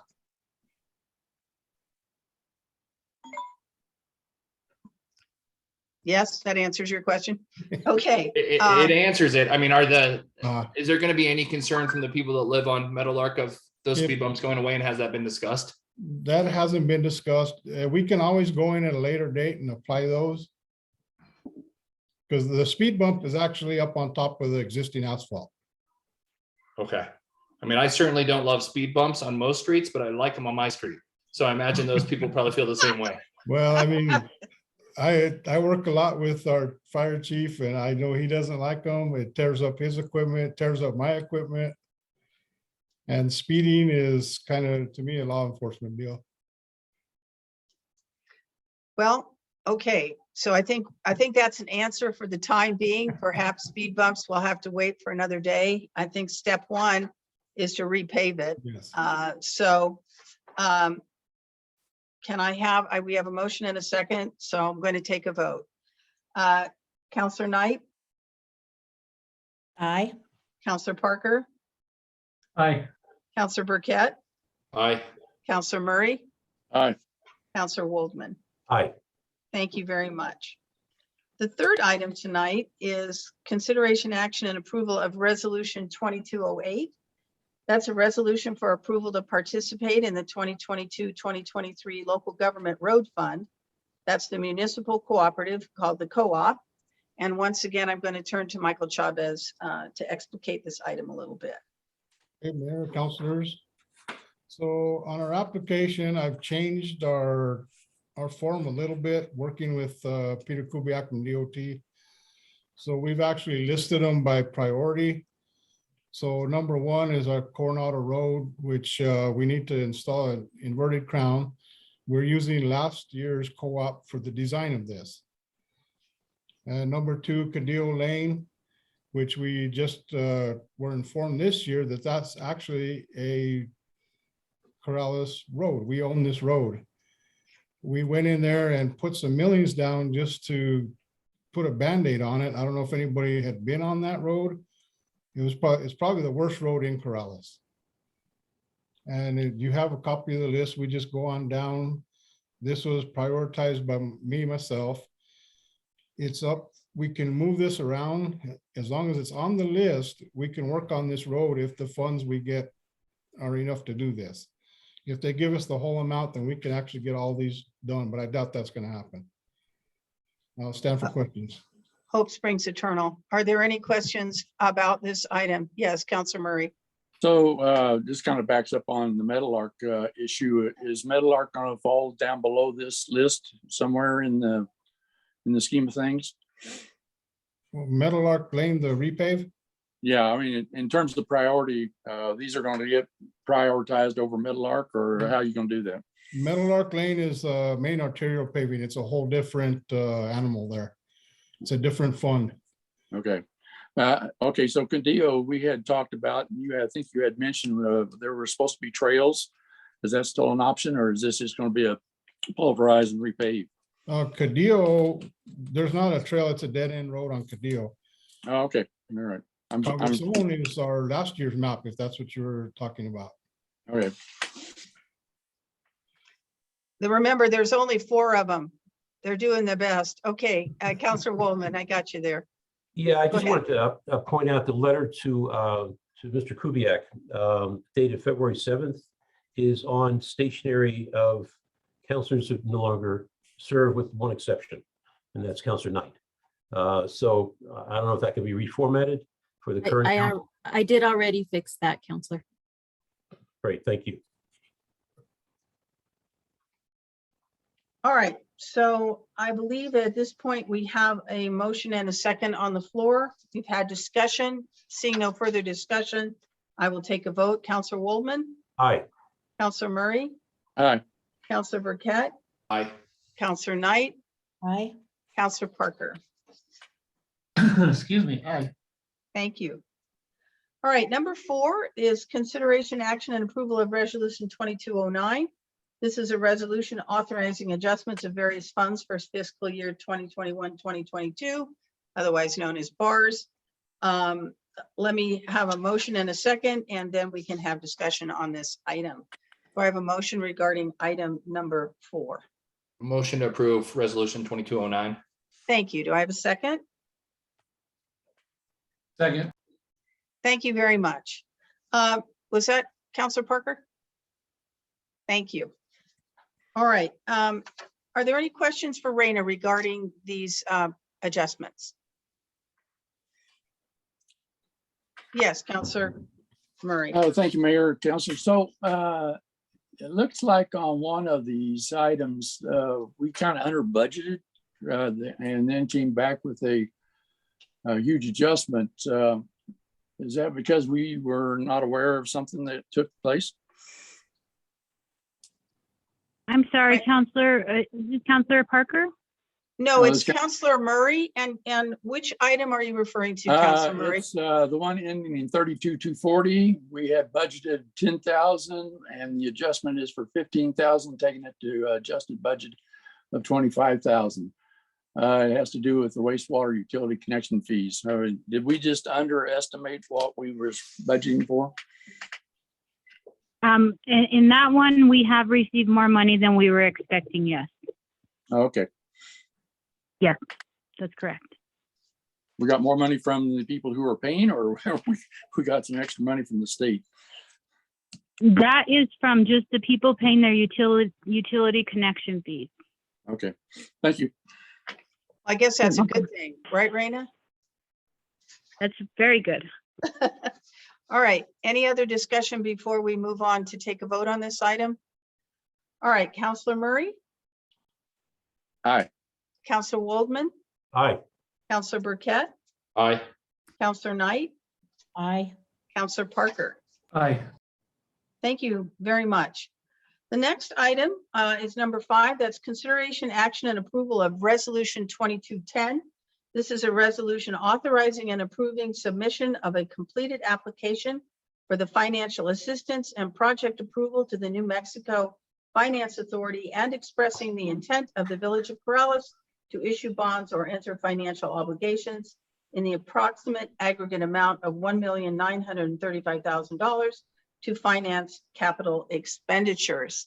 On this item, members of our finance team and our bond attorney are here. Perhaps I will do the same as I've been doing. I will have a motion in a second, and then we can have discussion and questions with these people who've come here tonight. Do I have a motion? Counselor Knight? I move we approve resolution number 22-10. Thank you. Do I have a second? Second. I'll second. Thank you. I think I saw Counselor Burkett's hand up, so you get the second tonight. All right, Brad, Jill, would you like to explain what's going on here? I'm sure, Madam Mayor, members of the council, I'll give you a very, very brief summary of the resolution and its purpose, and then turn it over to Brad to talk about some of the details. As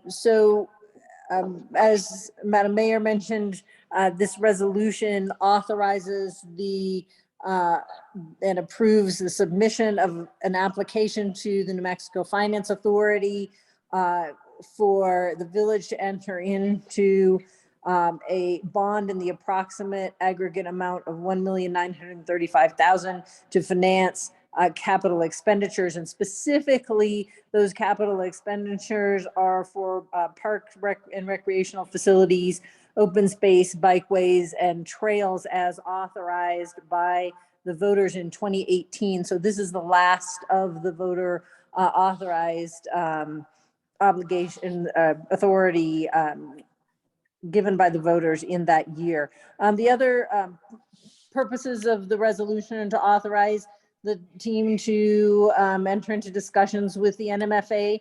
As you know, their purpose is to assist local governments in achieving the most economic financing, achieving economic financings. And so that will allow the team to proceed with the finance authority, including the establishment of an interest rate. The other thing that this resolution does is serves as what's called a reimbursement resolution under IRS Treasury Regulations Section 1.150-2, which is a fancy way of reserving your right to be reimbursed for out of bond proceeds for expenditures that you might start incurring on the project from this date forward. So we want to go ahead and submit this application on behalf of the village, and then would come back to you on or about March 22nd with a bond ordinance and more specific transaction parameters, and then hope to proceed to closing on or about April 7th, or I'm sorry, April 27th, I think is about the most expeditious that we can be. And I'll turn it over to Brad to say a few words about where we are, what the market looks like, and answer the sort of why now questions to the best of his ability, given where we are in this rocky overall market. Sure. Thank you, Jill. Good evening, Mayor and councilors. This is Brad Angst with Steeple. We serve as the village's financial advisor. As Jill mentioned, these are the last of your voters authorized GO bonds, general obligation bonds. And so this part of the process is simply sending in an application to the NMFA for them to consider providing a loan purchase or bond purchase from you all. And so with the start of this process, we'll be able to complete the transaction before the mill levy is set this summer. It also gets it going here quickly so that we can lock in a low interest rate. As many of y'all are probably aware, the interest rate environment has been increasing. And so we wanted to get out here this winter and go ahead and start that process. We did have to complete this process in any situation by July. And so we felt that it was good to go ahead and get out. So it's a preliminary application, and Jill mentioned this is for Parks and Rec type improvements. And then at your March meeting, we will have more of the parameters as far as some of the interest rate expectations, as well as some confirmation regarding being able to stay under the 2.4 mill levy cap that you have taken to your voters, and also that you've asked us to help the village maintain. So this is the start process. The council will have the ability to give a final approval at the March meeting. Are there any questions for either of our folks here tonight from the council? All right, I don't see any, so I am going to take a vote. Councilor Knight? Aye. Councilor Parker? Aye. Councilor Waldman? Aye. Councilor Murray? Aye. Councilor Burkett? Aye. Thank you very much, and thank you for coming tonight, Brad and Jill. Appreciate it. Thank you. The next item is on the agenda at the request of Councilor Waldman. It is a discussion of compensation adjustment for elected officials. I was going to have Randy Audio say a few words. He's put the authorizing statute in and also a local ordinance from the last time that this body looked at that possibility. So Randy, would you mind?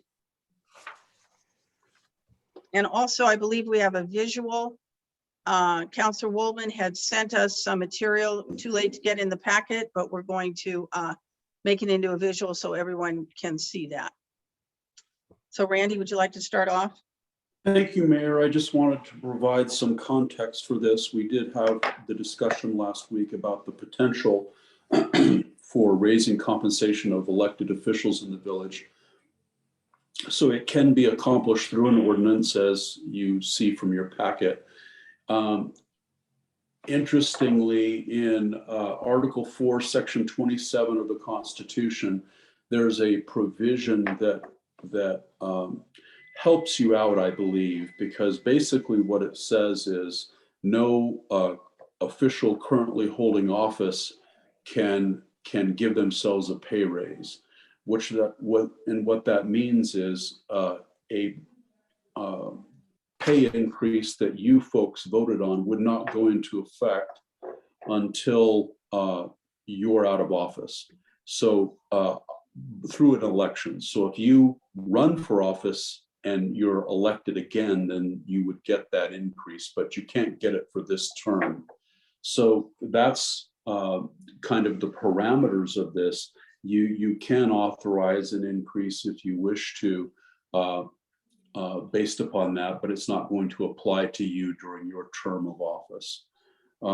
Secondly, it's something that is pretty rare, and the discussion comes in an interesting time when there is an election upon the village, and so there would be a consideration as to whether it should be discussed while the candidates for this upcoming election are running, and whether or not how much and how to do public input on that, on a question like this, because obviously it hasn't been done in some time, and it also is something that the compensation has been pretty low for village officials, and so I would offer that it might be very nice to get some public input on the discussion. So that's both my legal opinion and then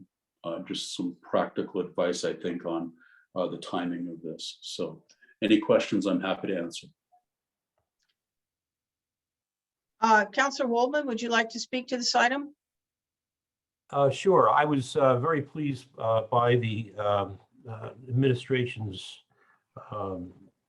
action on raising salaries for our municipal employees. It's well-deserved and overdue. But in looking at the current levels for elected officials, it occurred to me that there might be something, a salary survey that the Municipal League might be able to offer, so we could compare where we are with other communities across the state. Turns out there's not a survey, but they were able to put on their listserv a question for me that went out to the entire state. 22 municipalities responded, and I have listed both the mayor and councilor salaries in what I sent to Ron and to Melanie. I eliminated Santa Fe, Albuquerque, Las Cruces, and Rio Rancho due to their size. But the representative sample, I think, is pretty good in terms of population size and geographic spread. It turns out that the salaries, as listed here on the visual, range from $200 a month for the small community of Wagon Mound to $3,044 per month for mayor in Taos, which is a smaller community than Corrales. And the average of those 22 municipalities is $1,072 for mayor.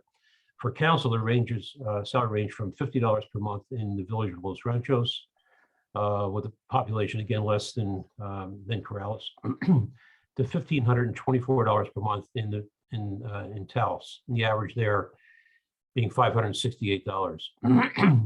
When you add this up, and again, as Randy pointed out, and it's in our ordinance as well, any new compensation which may be approved will not apply to the current mayor or councilors.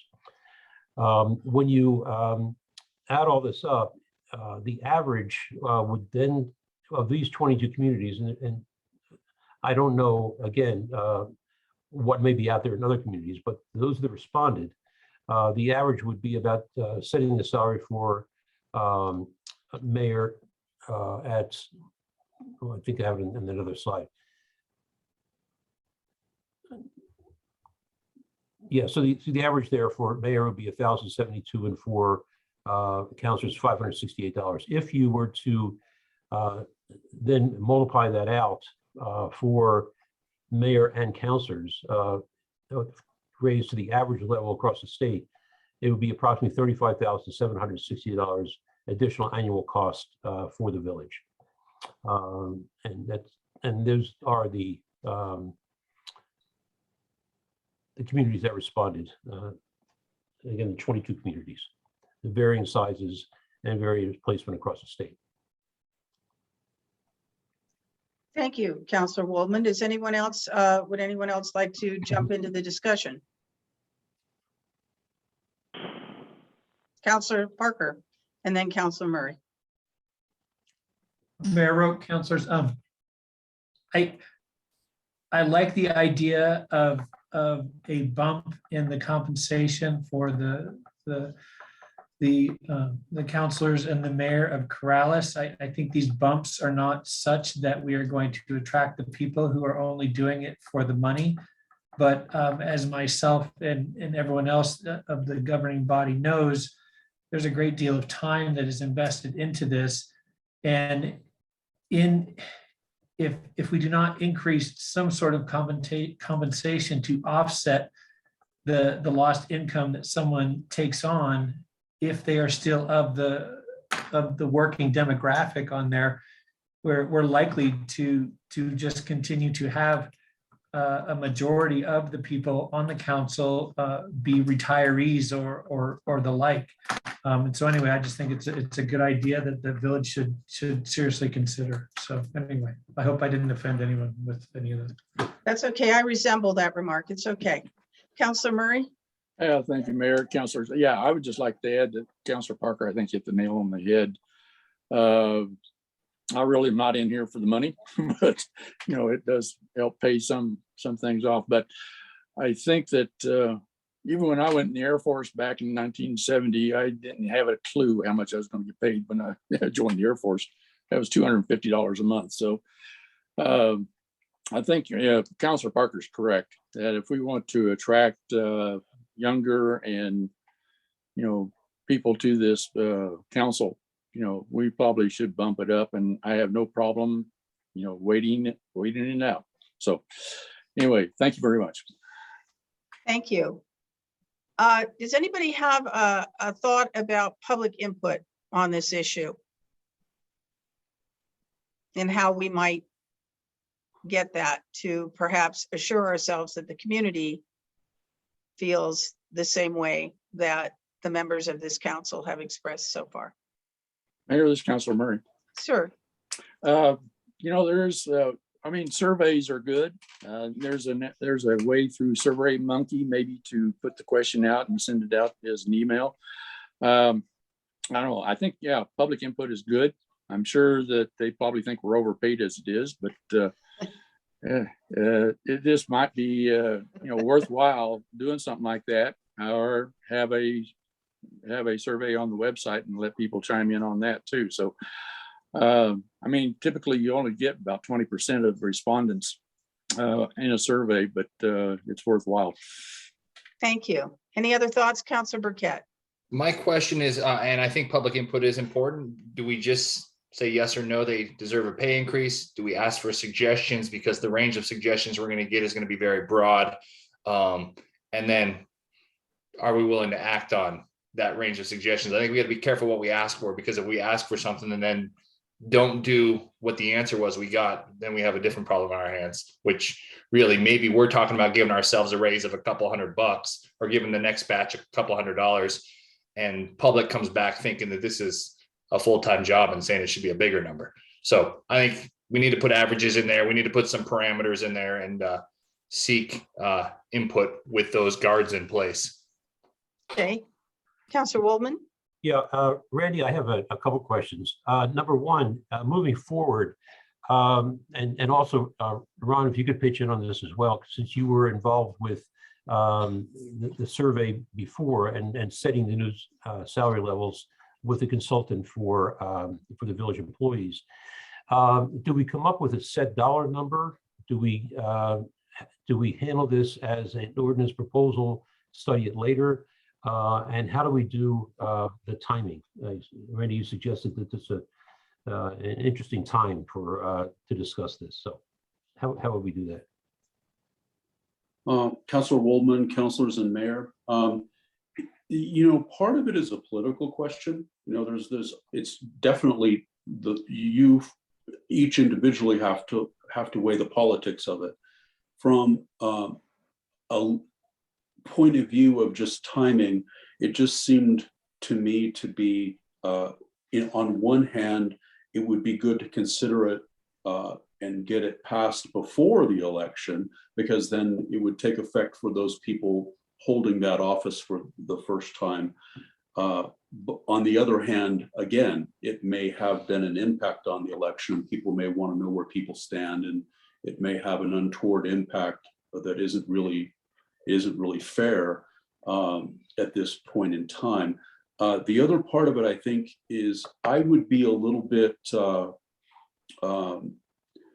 concerned about how to get public input. I was just envisioning putting it on an agenda for discussion and getting the word out to folks that here's what the salary is, here's how long it's been in place, here's what the averages are over many municipalities, and if maybe we can get a little more information from the municipal league as well, just so that the voters know that it isn't about elected officials trying to get rich. It's just that for those of you who are still working, as Councilor Parker said, this is a significant time commitment, and for the others, it does help if you're retired and putting all of your time into this, because you could be doing something else as well, earning money. So I think that the public input should be of a traditional nature. My feeling with Survey Monkeys and some of those other tools is that people self-select who respond, and it isn't necessarily representative of the folks in the community who really care about it. It's just they may be anti-government folks, or they may be pro-government folks, and it's hard to tell. It's unscientific, in other words. It's just random respondents. So that's kind of a challenge. But my thought is, from a practical point of view, it sounds like there's some folks that want to take a look at this. I think it would be, I don't think it's realistic to get this done before the new, during this transitionary period. It's just too quick. It would look like you were trying to get something done in the dark of night, so to speak. And I think it might be something worthy to ask for some further assistance from the municipal league to ensure that you're getting what similar villages of our size are earning across the state, and doing a little bit more looking. And we could probably do it ourselves. It's all public information, and just look for folks of our size that might be really relevant. So I random thoughts, I know, but I think the main thing would be is just so that everybody can see that this is a need, and that the citizens can have their 2 cents about what they think the pay should be based upon that need of the village. Zach. Can I make Sorry, one Councilor counterpoint on the timing? I think there could potentially be some value in trying to do this before the next election, because 6 of the 7 people that it would affect are not up for reelection right now. So it would not look like we are trying to improve our own salaries coming up. And I don't know how often that happens, but my guess is it's pretty rare that there's an election where 6 out of the 7 people between the councilors and mayors are not up for reelection at that point in time. So it could look like we are less personally interested and more interested in the outcome to the village just based on that fact alone. Any thoughts as to that point from the other counselors? Mayor, if I may, good Of point, course. Councilor Burkett. The logistics are tough because we do have to publish. It has to be done by ordinance. So it would have to be done extremely expeditiously. And that's what gives me pause because of public input, time for public input. But I totally take your point. If there were a 30-day notice done now, it would be at the other side of the election, correct? Yeah, and the minimum is a 15-day notice. Right. So what you'd be looking at is if that was introduced at the next meeting, then it would be pushing, you'd probably have to have a special meeting to act on it before April. Councilor Parker, thank you. Randy, Councilor Parker? Mayor, road councilors, I think I see some merit in what Councilor Burkett was saying, but I think if things are pushed forward when people are not up, I mean, we've already started the conversation, so I mean, we're laying the cards on the table on there. So I think whether it happens before this election or after, I'm not sure how much of a difference it would make. And I just, for selfish reasons here, I just want to clarify that the money is not why I am not running for office again. I'm choosing to be a dad and following some important milestones with my daughter for the next couple of years. So just want to make sure everyone is crystal clear with that right there. I'm pretty sure that most people do get the idea that none of us serving right now are in it for the money. And that is not what's driving our future decisions. But, I do take the point that if you get too out of whack, it does take time and effort and commitment. And so, I think perhaps a little bit different compensation is definitely warranted. But the question now is just with the timing, and is everyone comfortable with the idea that we would choose a number and put it out there to see what the public thought about it in another meeting, obviously. Councilor Murray and then Councilor. Yeah, I have no problem doing that. I mean, even if this overlaps into the new counselors, I mean, we've started the conversation and I think it'll be reported out to the media, hopefully, and within a positive light. So like you say, we're not in it for the money. We're here to serve the village and the constituents and keep the conversation going. And let's push forward. Councilor Woolman. Ron, I love your opinion on how we arrive at an adequate figure, an actual number to be able to discuss at the next meeting. Counselor, the person, Judy Bentley, who did our workforce on our employees has, to the best of my knowledge, only done work for employees of an entity. I can ask her to see if she's done anything on elected officials.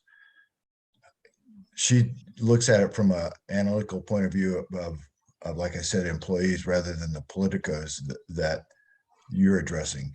I don't think there's any doubt that everybody that's serving on this council in this village is severely undercompensated for the work that you do and the time you put in. The concern that I see that Judy and I talked about during the process was that we don't want to, if we were to assign a percentage of that, we gave a cost of living of 9.84% for all employees in the village, and then a 7% for those that were below mid-range. Those sort of numbers, I don't know how well they match up with elected officials. And I think the numbers that you presented tonight and are probably possibly more relevant because you're comparing apples to apples rather than apples to oranges to employees. So, but I'm happy to visit with her to see if she has any thoughts on it. But I think the last thing that I just said was more important, but she was looking at not comparing apples to oranges, she's comparing apples to apples. And so this would be a whole different take as far as I know in any conversation I've had with. Sure. I think Randy's point is well taken, and I was surprised the municipality did not have these kinds of numbers, this kind of survey. So anyway. Counselor Knight, Since I'm sorry, the I only- didn't mean to cut anybody off. Sorry. Since I'm the only one that's running, I would not vote. So just to let everybody know. Understood. But- Ron? The other thing I would say, Mayor, is that you might also, if we want to go on to surveys, one of the interesting things that, you know, that I think is important to look at is like school boards. And a lot of school boards around the state here don't get paid for anything. And then if you look at our legislature, they get a per diem. And so that's another avenue that you could look at, is if you're going to look at your time on a per diem basis rather than a salary. It's just another thought that we can throw into that bucket. Well, if I'm understanding sort of the general consensus of the group, because obviously we're not taking action this evening, but we could work with Counselor Waldman's data. Our attorney could look for additional data. Ron, you could check in with Judy Bentley. We could see what, we could get together as sort of a proposal that could be on the item, could be an item on March 8th for some type of more consideration and action, and see what other methods then, as Randy said, now we've had this discussion here. We can see what the general public thinks about it in other ways.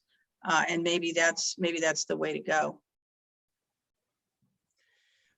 Mayor, the other thing to kind of consider, if you look at the state of New Mexico, I believe this is correct in saying that we have the only state legislature in the nation that is not paid a salary.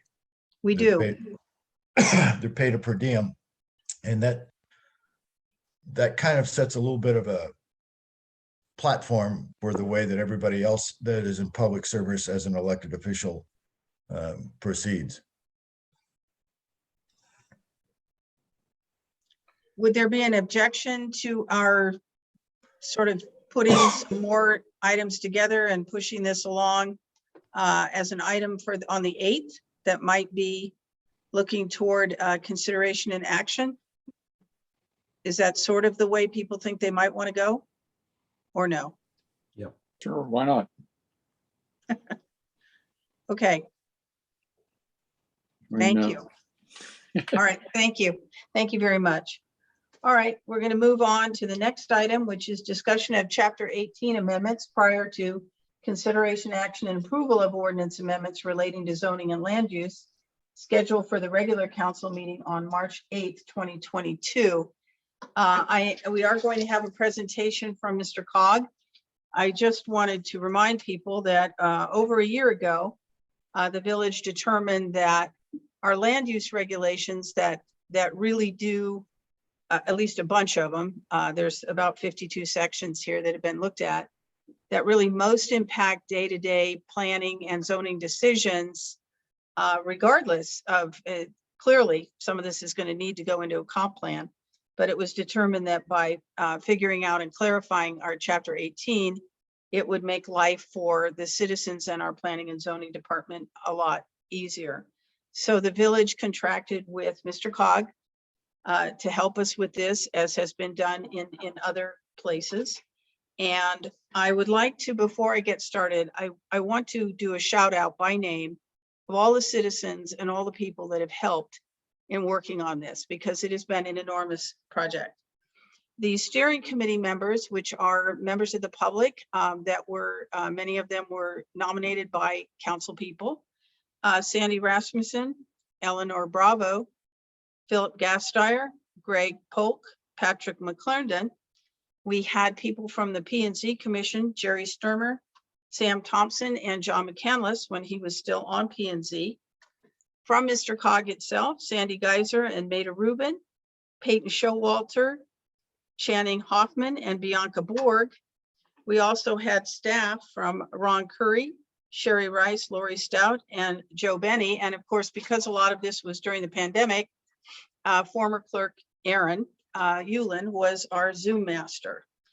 We had also, of course, numerous reviews, not only by those people, but by the Planning and Zoning Commission.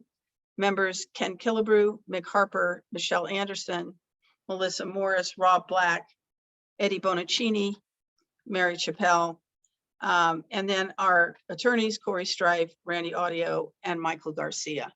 So we have had the benefit of hard work by numerous people helping us to try to clarify and make our Chapter 18 more friendly, more user-friendly, and more correct and up to date. I see Bianca is here with us. Bianca is the Regional Planning Program Manager for Mr. Cog.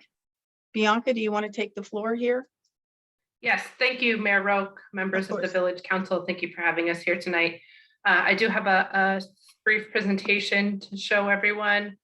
I know the Village Council is very familiar with this project, but I thought I'd just give a little overview for members of the public that may be here tonight. So let's see. So as the mayor mentioned, we are from the Mid-Region Council of Governments. The Mid-Region Council of Governments serves Sandoval County, Bernalillo County, Valencia County, Torrance County, and a portion of Santa Fe County in the south. We provide technical assistance through land use planning. In fact, I think your current comprehensive plan was drafted by Mr. Cog. We do transportation planning, economic development. So the undertaking for this project was really to update sections of the Village of Corrales Code for clarity, usability, and to update some things to be with current case law. As part of this project, we wanted to ensure that we maintain the values of the community for the village, and that was sort of done through the comprehensive plan.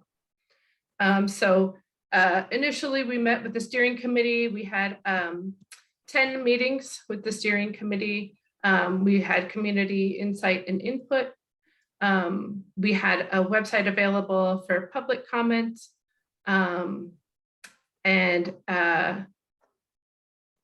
Sorry, lost my train of thought. So we had the steering committee meetings, 10 of those. So the sign ordinance was really just there to make the sign ordinance more content neutral. There's some case law that's really made everybody want to evaluate their sign codes to make sure that they're eliminating any content regulation and really just regulating them based on timeframe, size, where they're located, and things of that manner. And so you all should have gotten the updated sign code as part of your packet, and that's available to members of the public as well. So just diving right into Chapter 18, we'll just start sort of at the top with the definitions. So most of the changes to the definitions in this section were really for clarification's sake. Just some things that were confusing for whatever reason were modified. All of the definitions that were related to lighting were moved to a single section. Something that was done relatively recently, which may be sort of new to members of the Village Council, we made a decision to remove the definition of family. And the reason being is that we were sort of evaluating single family dwelling. The definition of family contained a number. I think it was 5 unrelated people. So the Fair Housing Act, there's a lot of problems with that, with regulating unrelated people the same as related people. And when you sort of specifically start calling out related by adoption and you're excluding people who are fostered. And then there's lots and lots of provisions around where group homes are allowed and how many people can be in a group home. So we made a decision to take the definition of family out of the definition section, remove family from the rest of the regulations, that being dwelling units will just be dwelling units and not single family residential dwelling units. And so then family and group homes will both be sort of regulated through maximum occupancy requirements. And we think this is really a benefit for the village because of concerns about wastewater and septic, sewage not being available, sanitary sewer not being available to a lot of people. This will help the village really regulate how many people are on existing septic or what kind of septic system will be required, and other things, the density and other things. So we think this is a really great decision for the village. I think the mayor said it was a little bit radical or something, and maybe it is, but I think that it's kind of the wave of the future and it's becoming really best practices for zoning ordinances. So we added some definitions for non-conforming lot structures and uses, and I'll talk a little bit more about that when we get to the non-conforming section. We added definitions for plat and the MRGCD tract. We also removed the definition of senior living facility. All of the provisions that were existing for senior living facilities were sort of tied to a single parcel of land, or maybe it's numerous parcels, but it's one owner. And they really weren't good. No one was really going to be able to do it with the existing regulations. So we've removed this. And I'll talk a little bit more about that when I get to the M section. So one of the changes that we made in 1830, a lot of these we just sort of reorganized. We, once again, we're sort of just cleaning things up, trying to make things more clear. We made some changes to addressing requirements, portable restroom facilities and fences, specifically along Corrales Road. One of the changes that we made was to the lot width requirement description. So on the left, you can see the old lot diagram, which is a sort of fish type diagram, which some people found to be confusing. So on the right is the new diagram, which we think is much more straightforward and sort of easier to understand in terms of lot width. So the residential districts, not a lot was really changed, really as a bit sort of big picture change. We added some provisions that allow for some interpretation. So using the National Industry Classification or NAICS codes, you'll be able to determine that they're like uses. So instead of having to list barbershop, hair salon, beauty parlor, we'll just sort of list one of those, and then it can be interpreted to mean those other things. And so that's something that happened in all the districts. So we sort of combined uses and allowed for some interpretation. Once again, we removed the word family. We removed the allowance for cluster housing. And that was because to our understanding of the cluster housing, there really was no way that cluster housing could be developed under the current ordinance. And so we do recommend, in the big picture, looking at your comprehensive plan before you try to make allowances for things like cluster housing or any type of high density housing, because while there's a little bit of language in there that might give you some wiggle room for allowing for high density housing, there's really not a lot. So if it's the village's desire to have more high density housing or something like cluster housing, I think that the comp plan should be addressed first. And then, and this was for all districts, we moved all of the landscaping requirements to a single section. So with the non-residential districts, once again, we summarized the uses. There was some language in there that had to do with non-conforming lots, which we removed and is covered in the non-conforming section. There was a provision added to group homes only in the commercial district that would allow for medical facilities. And then the senior living facilities were removed from the M district. I met with we had at the Planning and Zoning Commission meeting last week, we had a little discussion about this, and I think that you all probably saw their recommendations. But just to kind of talk about it for the members of the public here, our recommendation is to continue regulating these as group, like if they were a group home, say they could be regulated through the group home provisions. If they wanted to be sort of fee simple, individual ownership, small lots, higher density, once again, you probably want to address that in your comprehensive plan. But we think a great avenue for that would be to develop a special use zoning district, which would be, they would have to go through a whole rezoning process.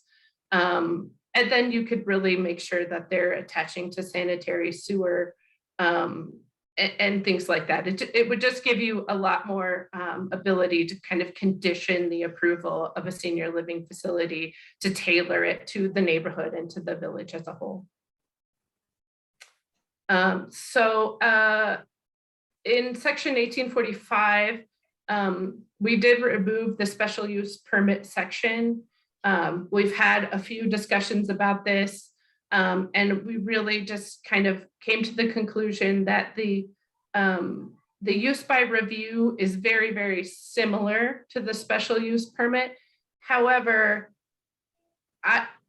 there really was a feeling that a special use permit was a use variance, and that's sort of my interpretation of it, and I will stand by that, because it's not as if there was something that's a similar use that would be allowed for. It was almost like a use that would not otherwise be allowed in the district could get a special use permit for it. And use variances are not allowed according to your code. So it just felt like it really needed to come out. So we did remove that. And like I said, I think if this was like, if you did have something that you wanted to put into the village that was really explicitly not allowed, the special use zoning district is a better avenue for that than the special use permit was.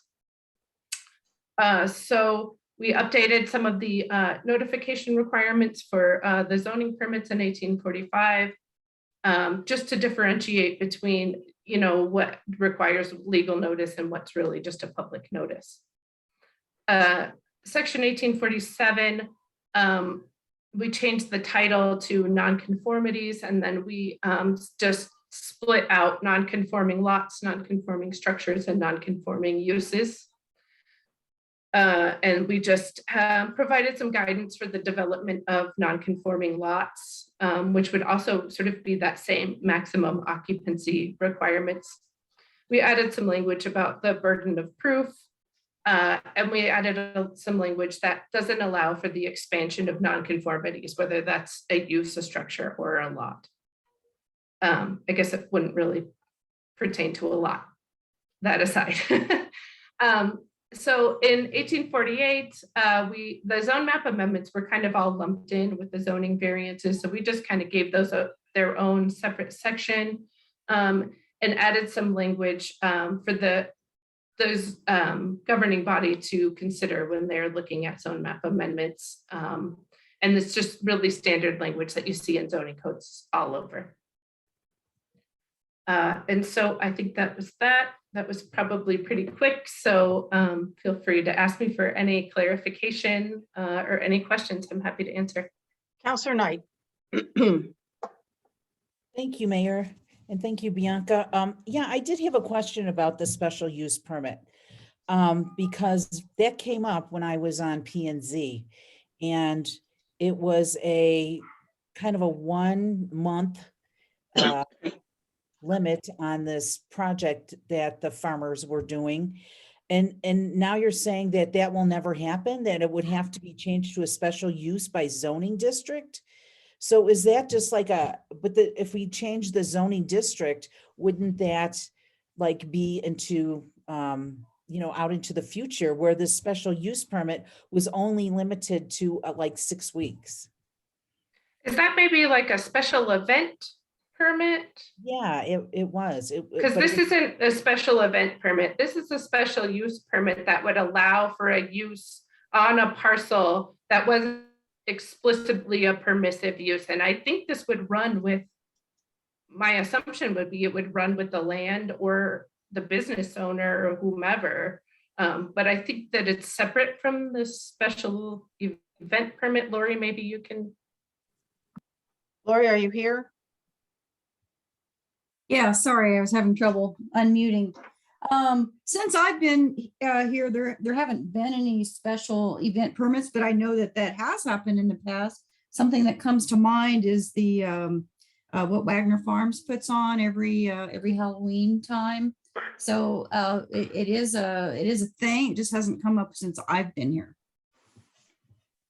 We do have event permits too for various, Harvest Festival or wine festivals or the Old Church Fiesta, that kind of thing. And I think this is a different idea than that. Councilor Parker? Mayor Rowe, councilors, like I said, the last time this came up on here, I think it's a real mistake to get rid of the special use permit. In land use, the special use permits are a very powerful tool that would allow for a very appropriate use to a property that otherwise would not be allowed to, separate from a variance. Typically, when you do a zoning variance or a zoning change, that is a permanent situation. Special use permits would allow you to approve a use for a set determinate time. And at the end of that time, the zoning would revert back to its original use on there. I think also if there was concern about a use, but the village wanted it to happen, that special use permit allows for greater control and revocability of that use on the property. So I said it before and I'll say it again. I think that's a real mistake to get rid of the special use permit on there. And I think it's completely different than just a spot zoning or a variance of use on the property. So that's it. Thank you. Bianca, did you have anything that you wanted to respond to Councilor Parker? No, I think he makes a very good point. I didn't, in the regulations, I didn't see anything that, that's, I guess, maybe part of the problem is that in terms of it being revocable, in terms of it being time, a specific amount of time, to me, this really looked like you can't do this, so you get this special use, this special permit to do this, and then that just sort of runs with the owner of the business or whomever. And I didn't, there's nothing really in there that explicitly says anything otherwise. So thank you, Bianca. Councilor Parker? Oh, and then I see Randy. I don't know, should I put Randy? I don't know, wherever. Councilor Parker, and then we'll go to Randy. Okay, we'll go to Randy. Randy. I think the problem that we have was the special use section that existed in our zoning code had kind of been an island. It was not connected in any way to the rest of the code, and it was not practically used. For example, what Councilor Parker is talking about exists in some other communities and counties. Bernalillo County, for example, uses it. And there's a list of what can become a special use. And then it is specifically for a set period of time. And if the permit isn't being complied with, it can be revoked.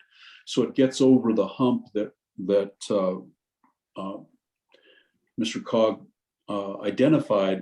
correctly identified that currently in our code as written, none of those things that you would normally see with a special use permit now existed, and it wasn't practically used for any purpose.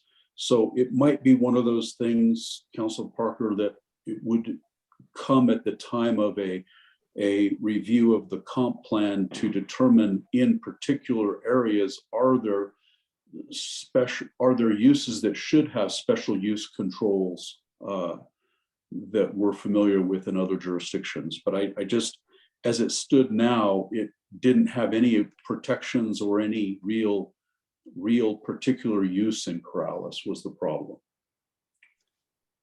I'm going to ask Councilor Parker if he has any comment before I go on to Councilor Murray. Anything else you want to say? No, Parker? I mean, I stand by it. I think it's a mistake to get rid of it, and it's unfortunate that instead of trying to make it a useful tool in the village, that it got, the poor dear baby got thrown out with the bathwater. Counselor Murray? Yeah, I think you're missing the boat on this because the special use permit was restricted to the commercial zoning area. And it was intended to be an outlet for things that were not listed in the permissive uses within the commercial zone. So I'm looking at the ordinance right now, and the way it's stated is any person or entity wanting to engage in a use on a commercial zone lot, which is not identified as a commercial permissive use for the Z zone, or a use on a lot zoned M for municipal, public, or quasi-public use, which is identified by a use by review for the M zone, may request a special use permit. And I think that's the intent was, if we had somebody coming into the commercial area and had a business that they wanted to establish, but it wasn't a permissive use, they could go through the special use permit. Now, to put it in a special use district, I'm not in favor of that, because I think you're going to run into some opposition, because that could be used inside the A1 and A2 outside the commercial areas. I'm a little reluctant on that. So anyway, I've got some other things I'll talk about, but if there's other questions, I'll let other people ask. I think what I'm hearing is that the special use, well, first of all, that the permissive uses, am I correct that, Bianca, that you're suggesting a little bit different way of formulating those uses than we've used in the past? Yeah, so previously the zoning code said what's listed is what's allowed and that's it. So we've added some provisions in there that allow some flexibility in that. My concern is that when you're saying that if it's not listed as a permissive use or a use by review, that you're still able to do it if you get this special permit. I mean, to me, that just is a little bit, it's sort of a bridge too far.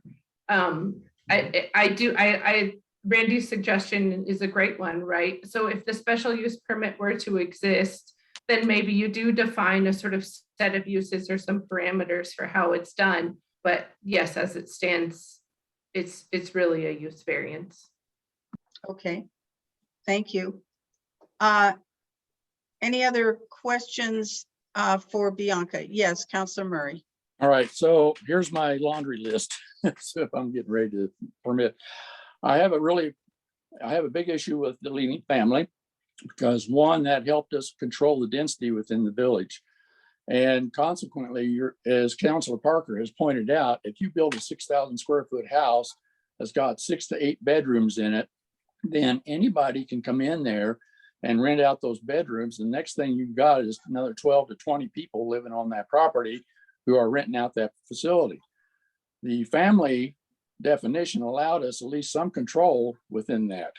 Now, the next issue No, Counselor Murray, could we just address that? Because I think it's a good point. And what are the controls that we're looking at instead of the term family, Bianca and Lori?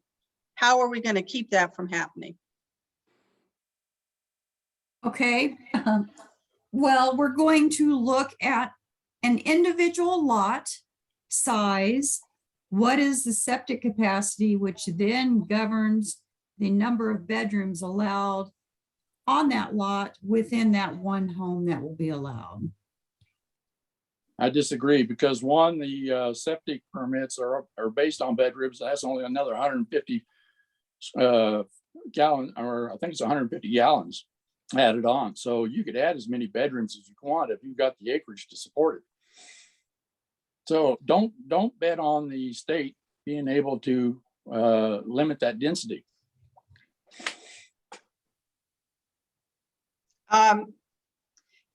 Yes, Randy, go ahead. I think you have a comment. The important part of this is that the way the code is written now and the way it was written across the United States was to say a family can be of any size, and then it put a limit of non-family members of 5. And that is what has been found to be unconstitutional, both for equal protection purposes and a violation of the Fair Housing Act, going back to the mid-1980s in the town of Claiborne against Claiborne Living Center by the United States Supreme Court. So what we have to do is we have to regulate regardless of whether people are related as a family or not, because otherwise you are discriminating against people who aren't living in some home that aren't related by blood.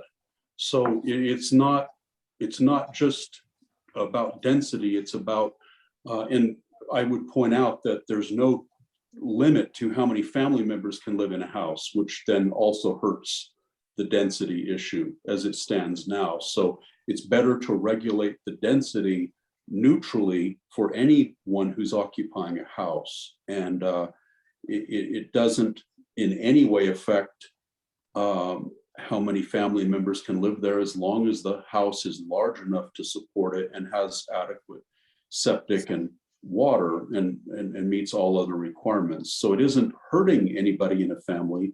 It just allows people who are not related by blood to live in a home together as required by the Equal Protection Clause. Yeah, but Thank Randy, you. let me ask you this, since we're having a discussion, how do you regulate them once the family leaves the nest and that person who owns the house wants to rent it out?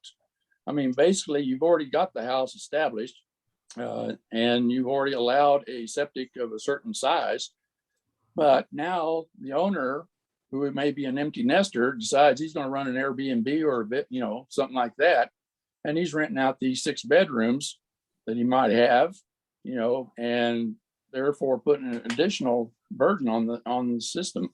I mean, you seem to be throwing out the baby with the bathwater. There's the way this has been done. It doesn't seem like you've considered all the possible ramifications of trying to limit this, because you're not putting any limits on things.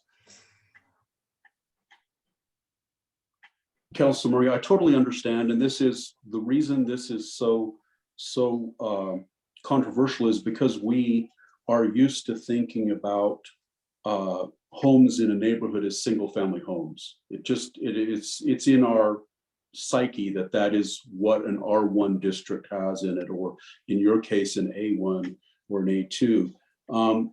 But what the law, and I'll be happy to share that with you between now and the next time we hear this, the case law that's come down around this, is we simply can't discriminate on the basis of whether people are related or not.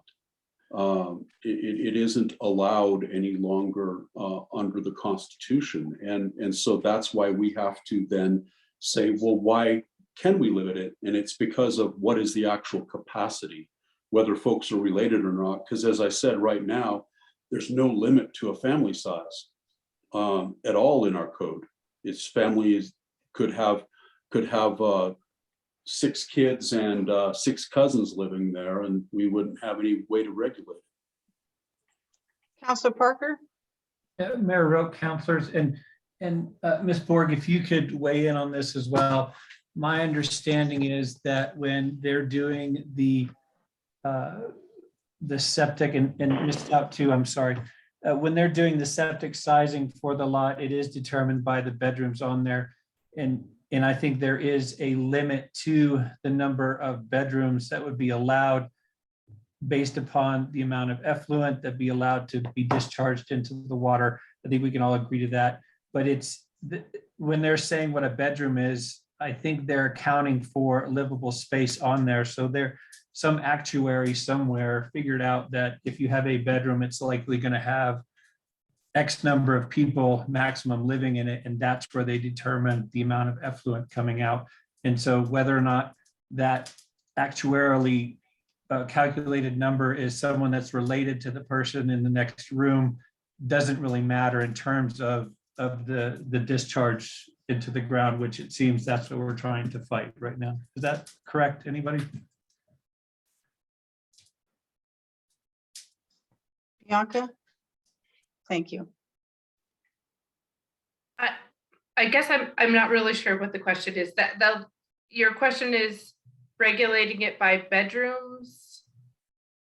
My question is, when they are saying that we are going to use the number of bedrooms as a determining factor with the amount of discharge of effluent that a house will have, someone has calculated or anticipated that sometimes those bedrooms will not have just one person living in them. So it is kind of a law of averages in terms of how much effluent comes out of a bedroom on there. And that's the point I was trying to make, is that Yeah, whether or not these people are related to each other doesn't matter. It's the fact that there's a bedroom in there, which is the driving force for the effluent.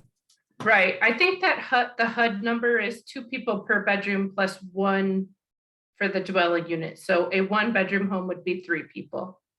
I think that's like the HUD equation that I'm familiar with. So yeah, that would be, and really, you know, what we did initially was we had the existing definition of family, and we said it can be, you know, as many related people or 5 unrelated people. So then we said, oh, we can't say 5 unrelated people. So we took the 5 out. And then we just said, well, this is nothing now.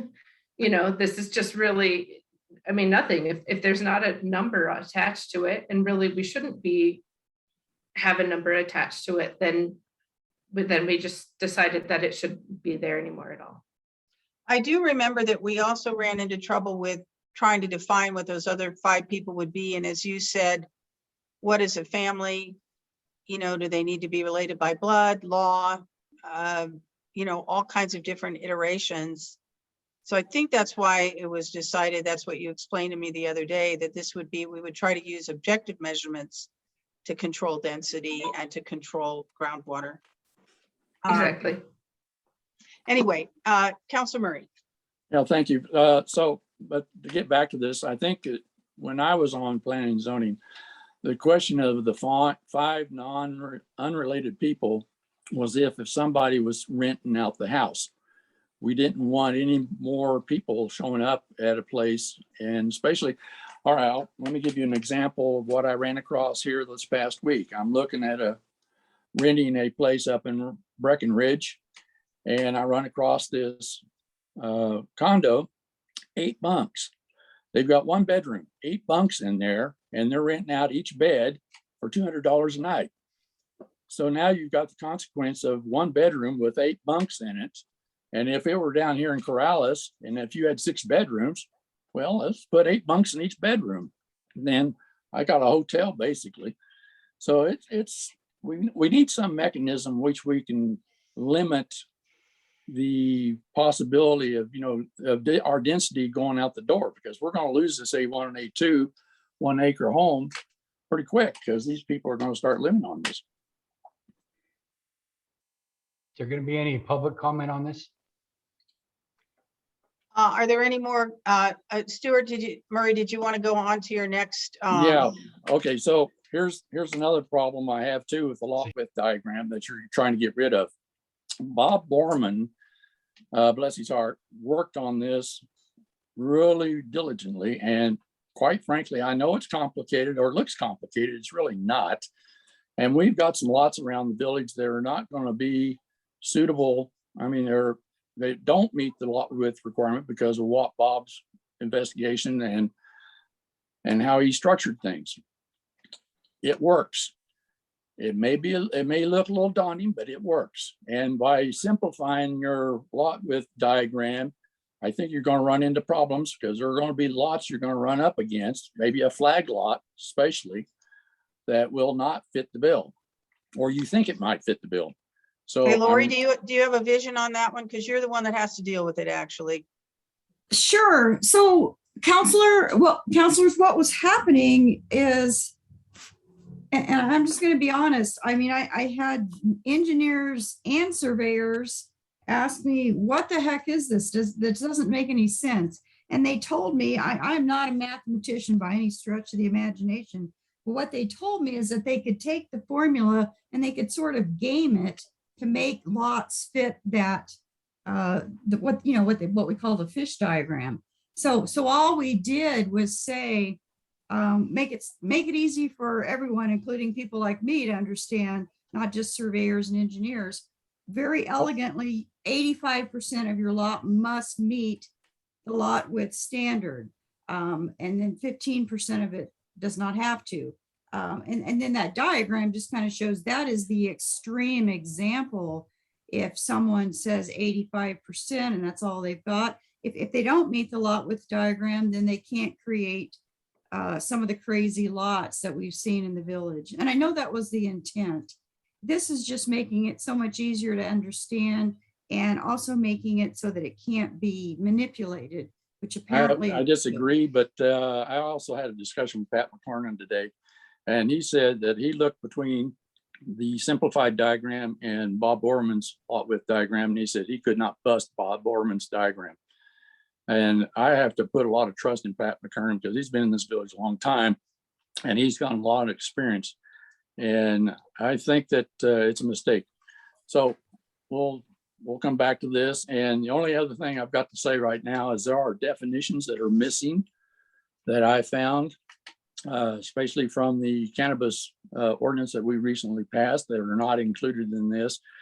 I found misspelling mistakes. I'm not sure this is ready for prime time. So I think and how's this going to fit in? Well, that's why we're having this discussion tonight, so that we can clear up.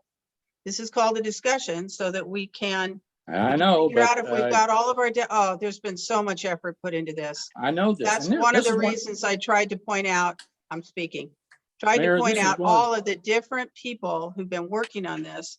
And I think we can look at between now and our next meeting, the definitions you believe are missing. Obviously, if there's a misspelling, we will fix that.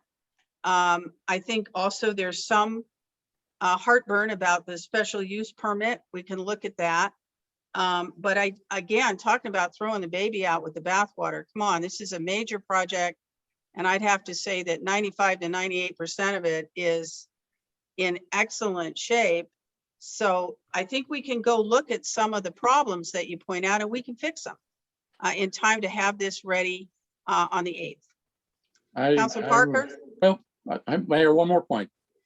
I was a little dismayed with the Planning and Zoning Commission's report because it did not look like they went through this point by point, looking at the original versus the new. And just reading that discussion that they had, it sounded more like a high-level overview. Now, if there was a further review that I did not know about, in depth, looking at point by point, I believe there was. Lori, can you speak to that, please? Yes, Mayor. Councilor Murray, so 3 of the Planning and Zoning Commissioners were on that steering committee that did go literally line by line through the code. And so throughout the process, those conversations were updated with the commission as a whole. So by the time that they saw and made their recommendations last Wednesday, they were very familiar with what had been going on for the past year and a half. Lori, I have to disagree with some of this because in talking with Pat McClernand, he brought up the point that a lot of suggestions that were brought by citizens seemed to be ignored. And and also we lost the original person from Mr. Cog, and Ms. Morgan has nothing to do with you, but coming into this process midstream, you're kind of at a disadvantage, and you really don't understand how the village works or looks like. And I just want to make sure that we're going to wind up with something here. It's going to be, I'm not sure really it's going to be beneficial to the village. I understand a lot of people put a lot of work into this, but I'm really worried that we're going to come up with something that's going to change the whole dynamics and character of this village. Thank you, Mayor. Peyton Showalter has been with Mr. Cog the entire time. They are professional planners. I would have to say that I think the vast majority of things that have happened with this code have been to clarify it, to make it easier for citizens to understand what we want them to do, and easier for people who want to develop, easier for public notice and legal notice. So those are the kinds of things we've done. In fact, I think it's been pretty clear, I'm just going to make this statement, that if it's a policy change, the COG is saying, as we've always said, that it needs to go to a comprehensive plan. So it isn't going to change any major policy, certainly not intended. And I think I did see another hand over there, so yes, I want to go to that.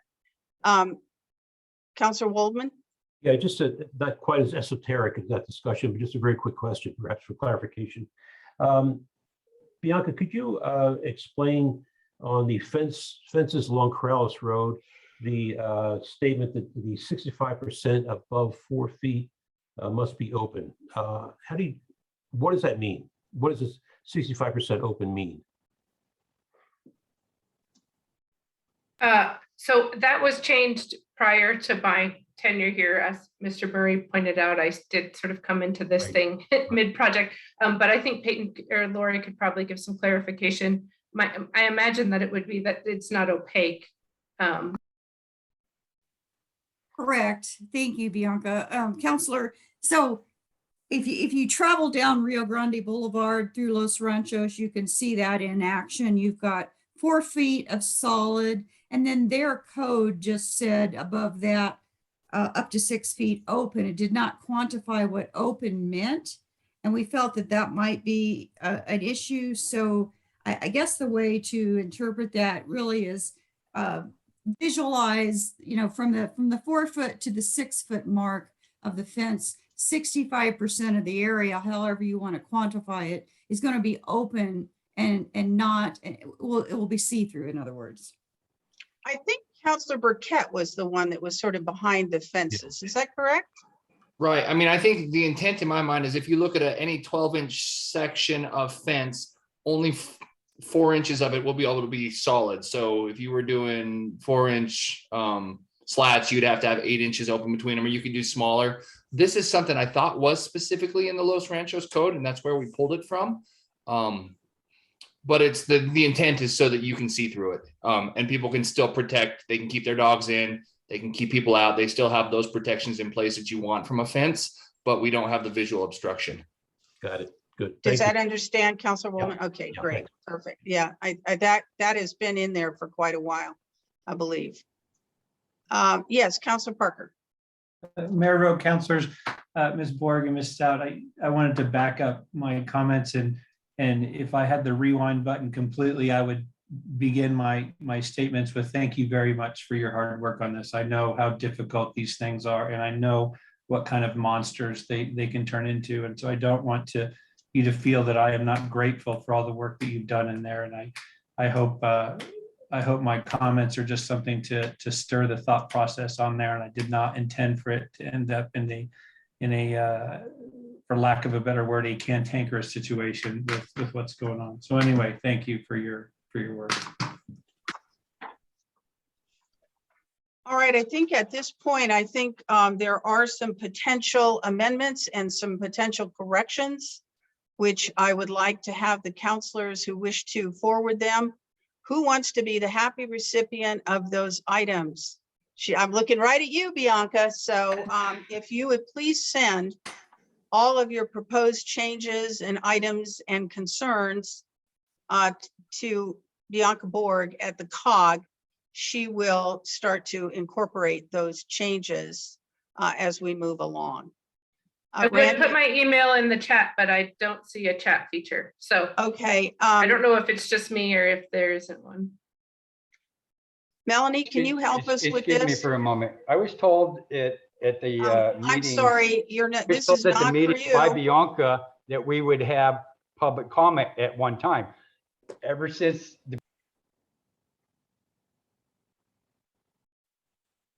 Sorry, Mayor. You're muted, Mayor, accidentally. The misunderstanding sometimes is that the public is invited and there is a comment at the end of the session. And yes, those comments are done. Unfortunately, it doesn't mean that these people are there to kind of do business the way we are. And sometimes you can't have people talking constantly. You can't get stuff done. So there is a comment period.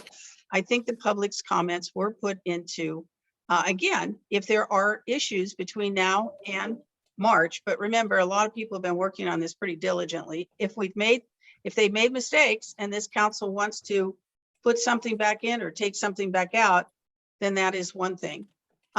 So Bianca, what is your email address? And we can have it sent out to all of the counselors. Melanie will do that for us. Okay, so it's my first initial and my last name. So BBORG at mrcog.org. www.ecc.gov. Thank you.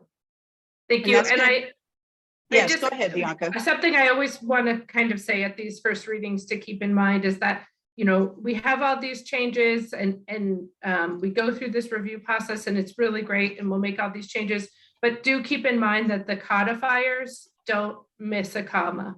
So, you know, obviously we want to catch as much of the grammar and spelling as we possibly can, but the codifiers are going to review it with a really fine tooth comb. So just something to keep in mind so you're not really killing yourselves over a review for things like that. Mayor, Okay, this is Councilor Murray. thank you. That's good to know. Yes, Counselor Murray. I would suggest that you break out the sign ordinance separate from the chapter 18 because the sign ordinance, my understanding was it was a different section. It is.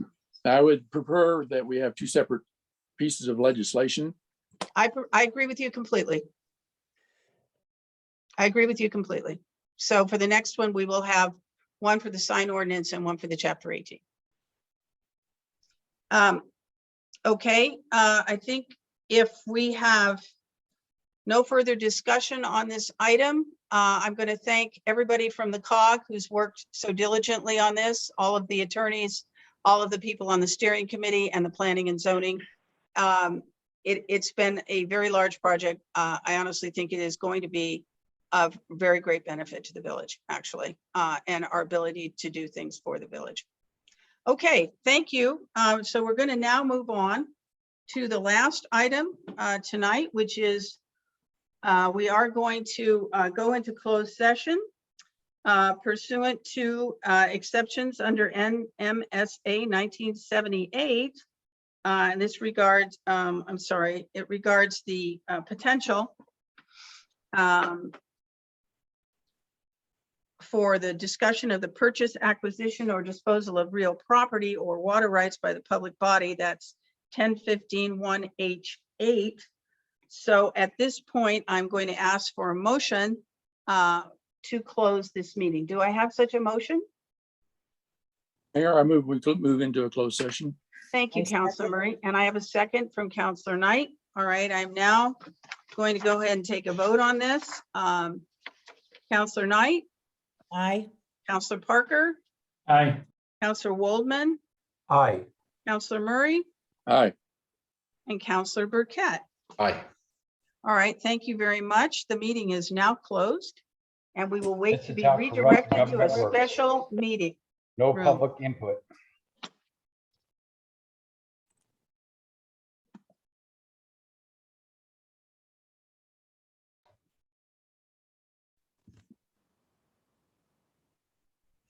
Thank you very much. I'm waiting for the public. I think the public has re-entered the room. I am going to take a roll call vote to reopen the meeting. Councilor Knight? Aye. Councilor Burkett? Aye. Councilor Parker? Aye. Councilor Murray? Aye. Councilor Waldman? Aye. Thank you, everyone. The meeting is now reopened.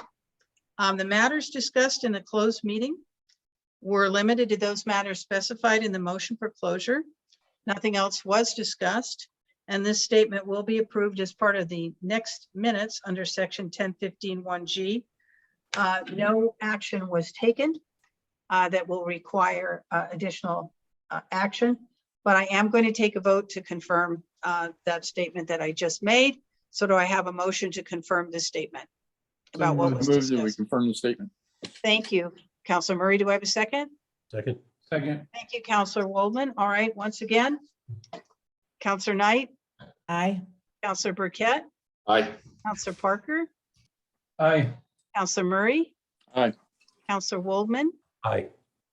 Thank you very much. I think that sort of concludes our business except for announcements. I would like, and future agenda items, I would like to say that Friday morning at 10 o'clock, there will be the ribbon cutting for the Thompson Fence Line Trail opening, and they said it couldn't be done.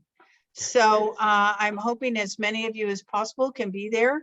We're gonna have ribbon and scissors, and you know, I think it'll be a lot of fun. That's good. It's gonna be very low key, but I hope some of you will be able to attend. And we can maybe even walk or ride up that small trail, but it is a big deal. So I'm very happy to announce the finishing of that project. For future agenda items, we know on the 8th, we're going to have the consideration of the chapter 18, and as a separate item, we're going to have the sign ordinance. Melanie, do we have other items at this time that you remember? Yeah, we'll have liquor license approvals for both Locomotive and Good to Go on the March 8th meeting. We do have an appeal hearing for right before the regular council meeting at 5:30 on the 8th. And I think Apparently we're having that was something it. coming in from Stuart Murray, Councilor Murray. So Randy will work on that. Yes. Obviously, that is going to be the first council meeting after the elections. So we'll figure out who's on first and second and third that night. And it is my hope that we can have a very nice transition period during March. Finish up. There probably will be additional items we can finish up, but we don't really want to take on new things that we're foisting on a new administration. So yes, Councilor Waldman? Given Commander Latton's update earlier this evening, do we have a sense when we may be able to go back to public meetings? Yeah. In council chambers?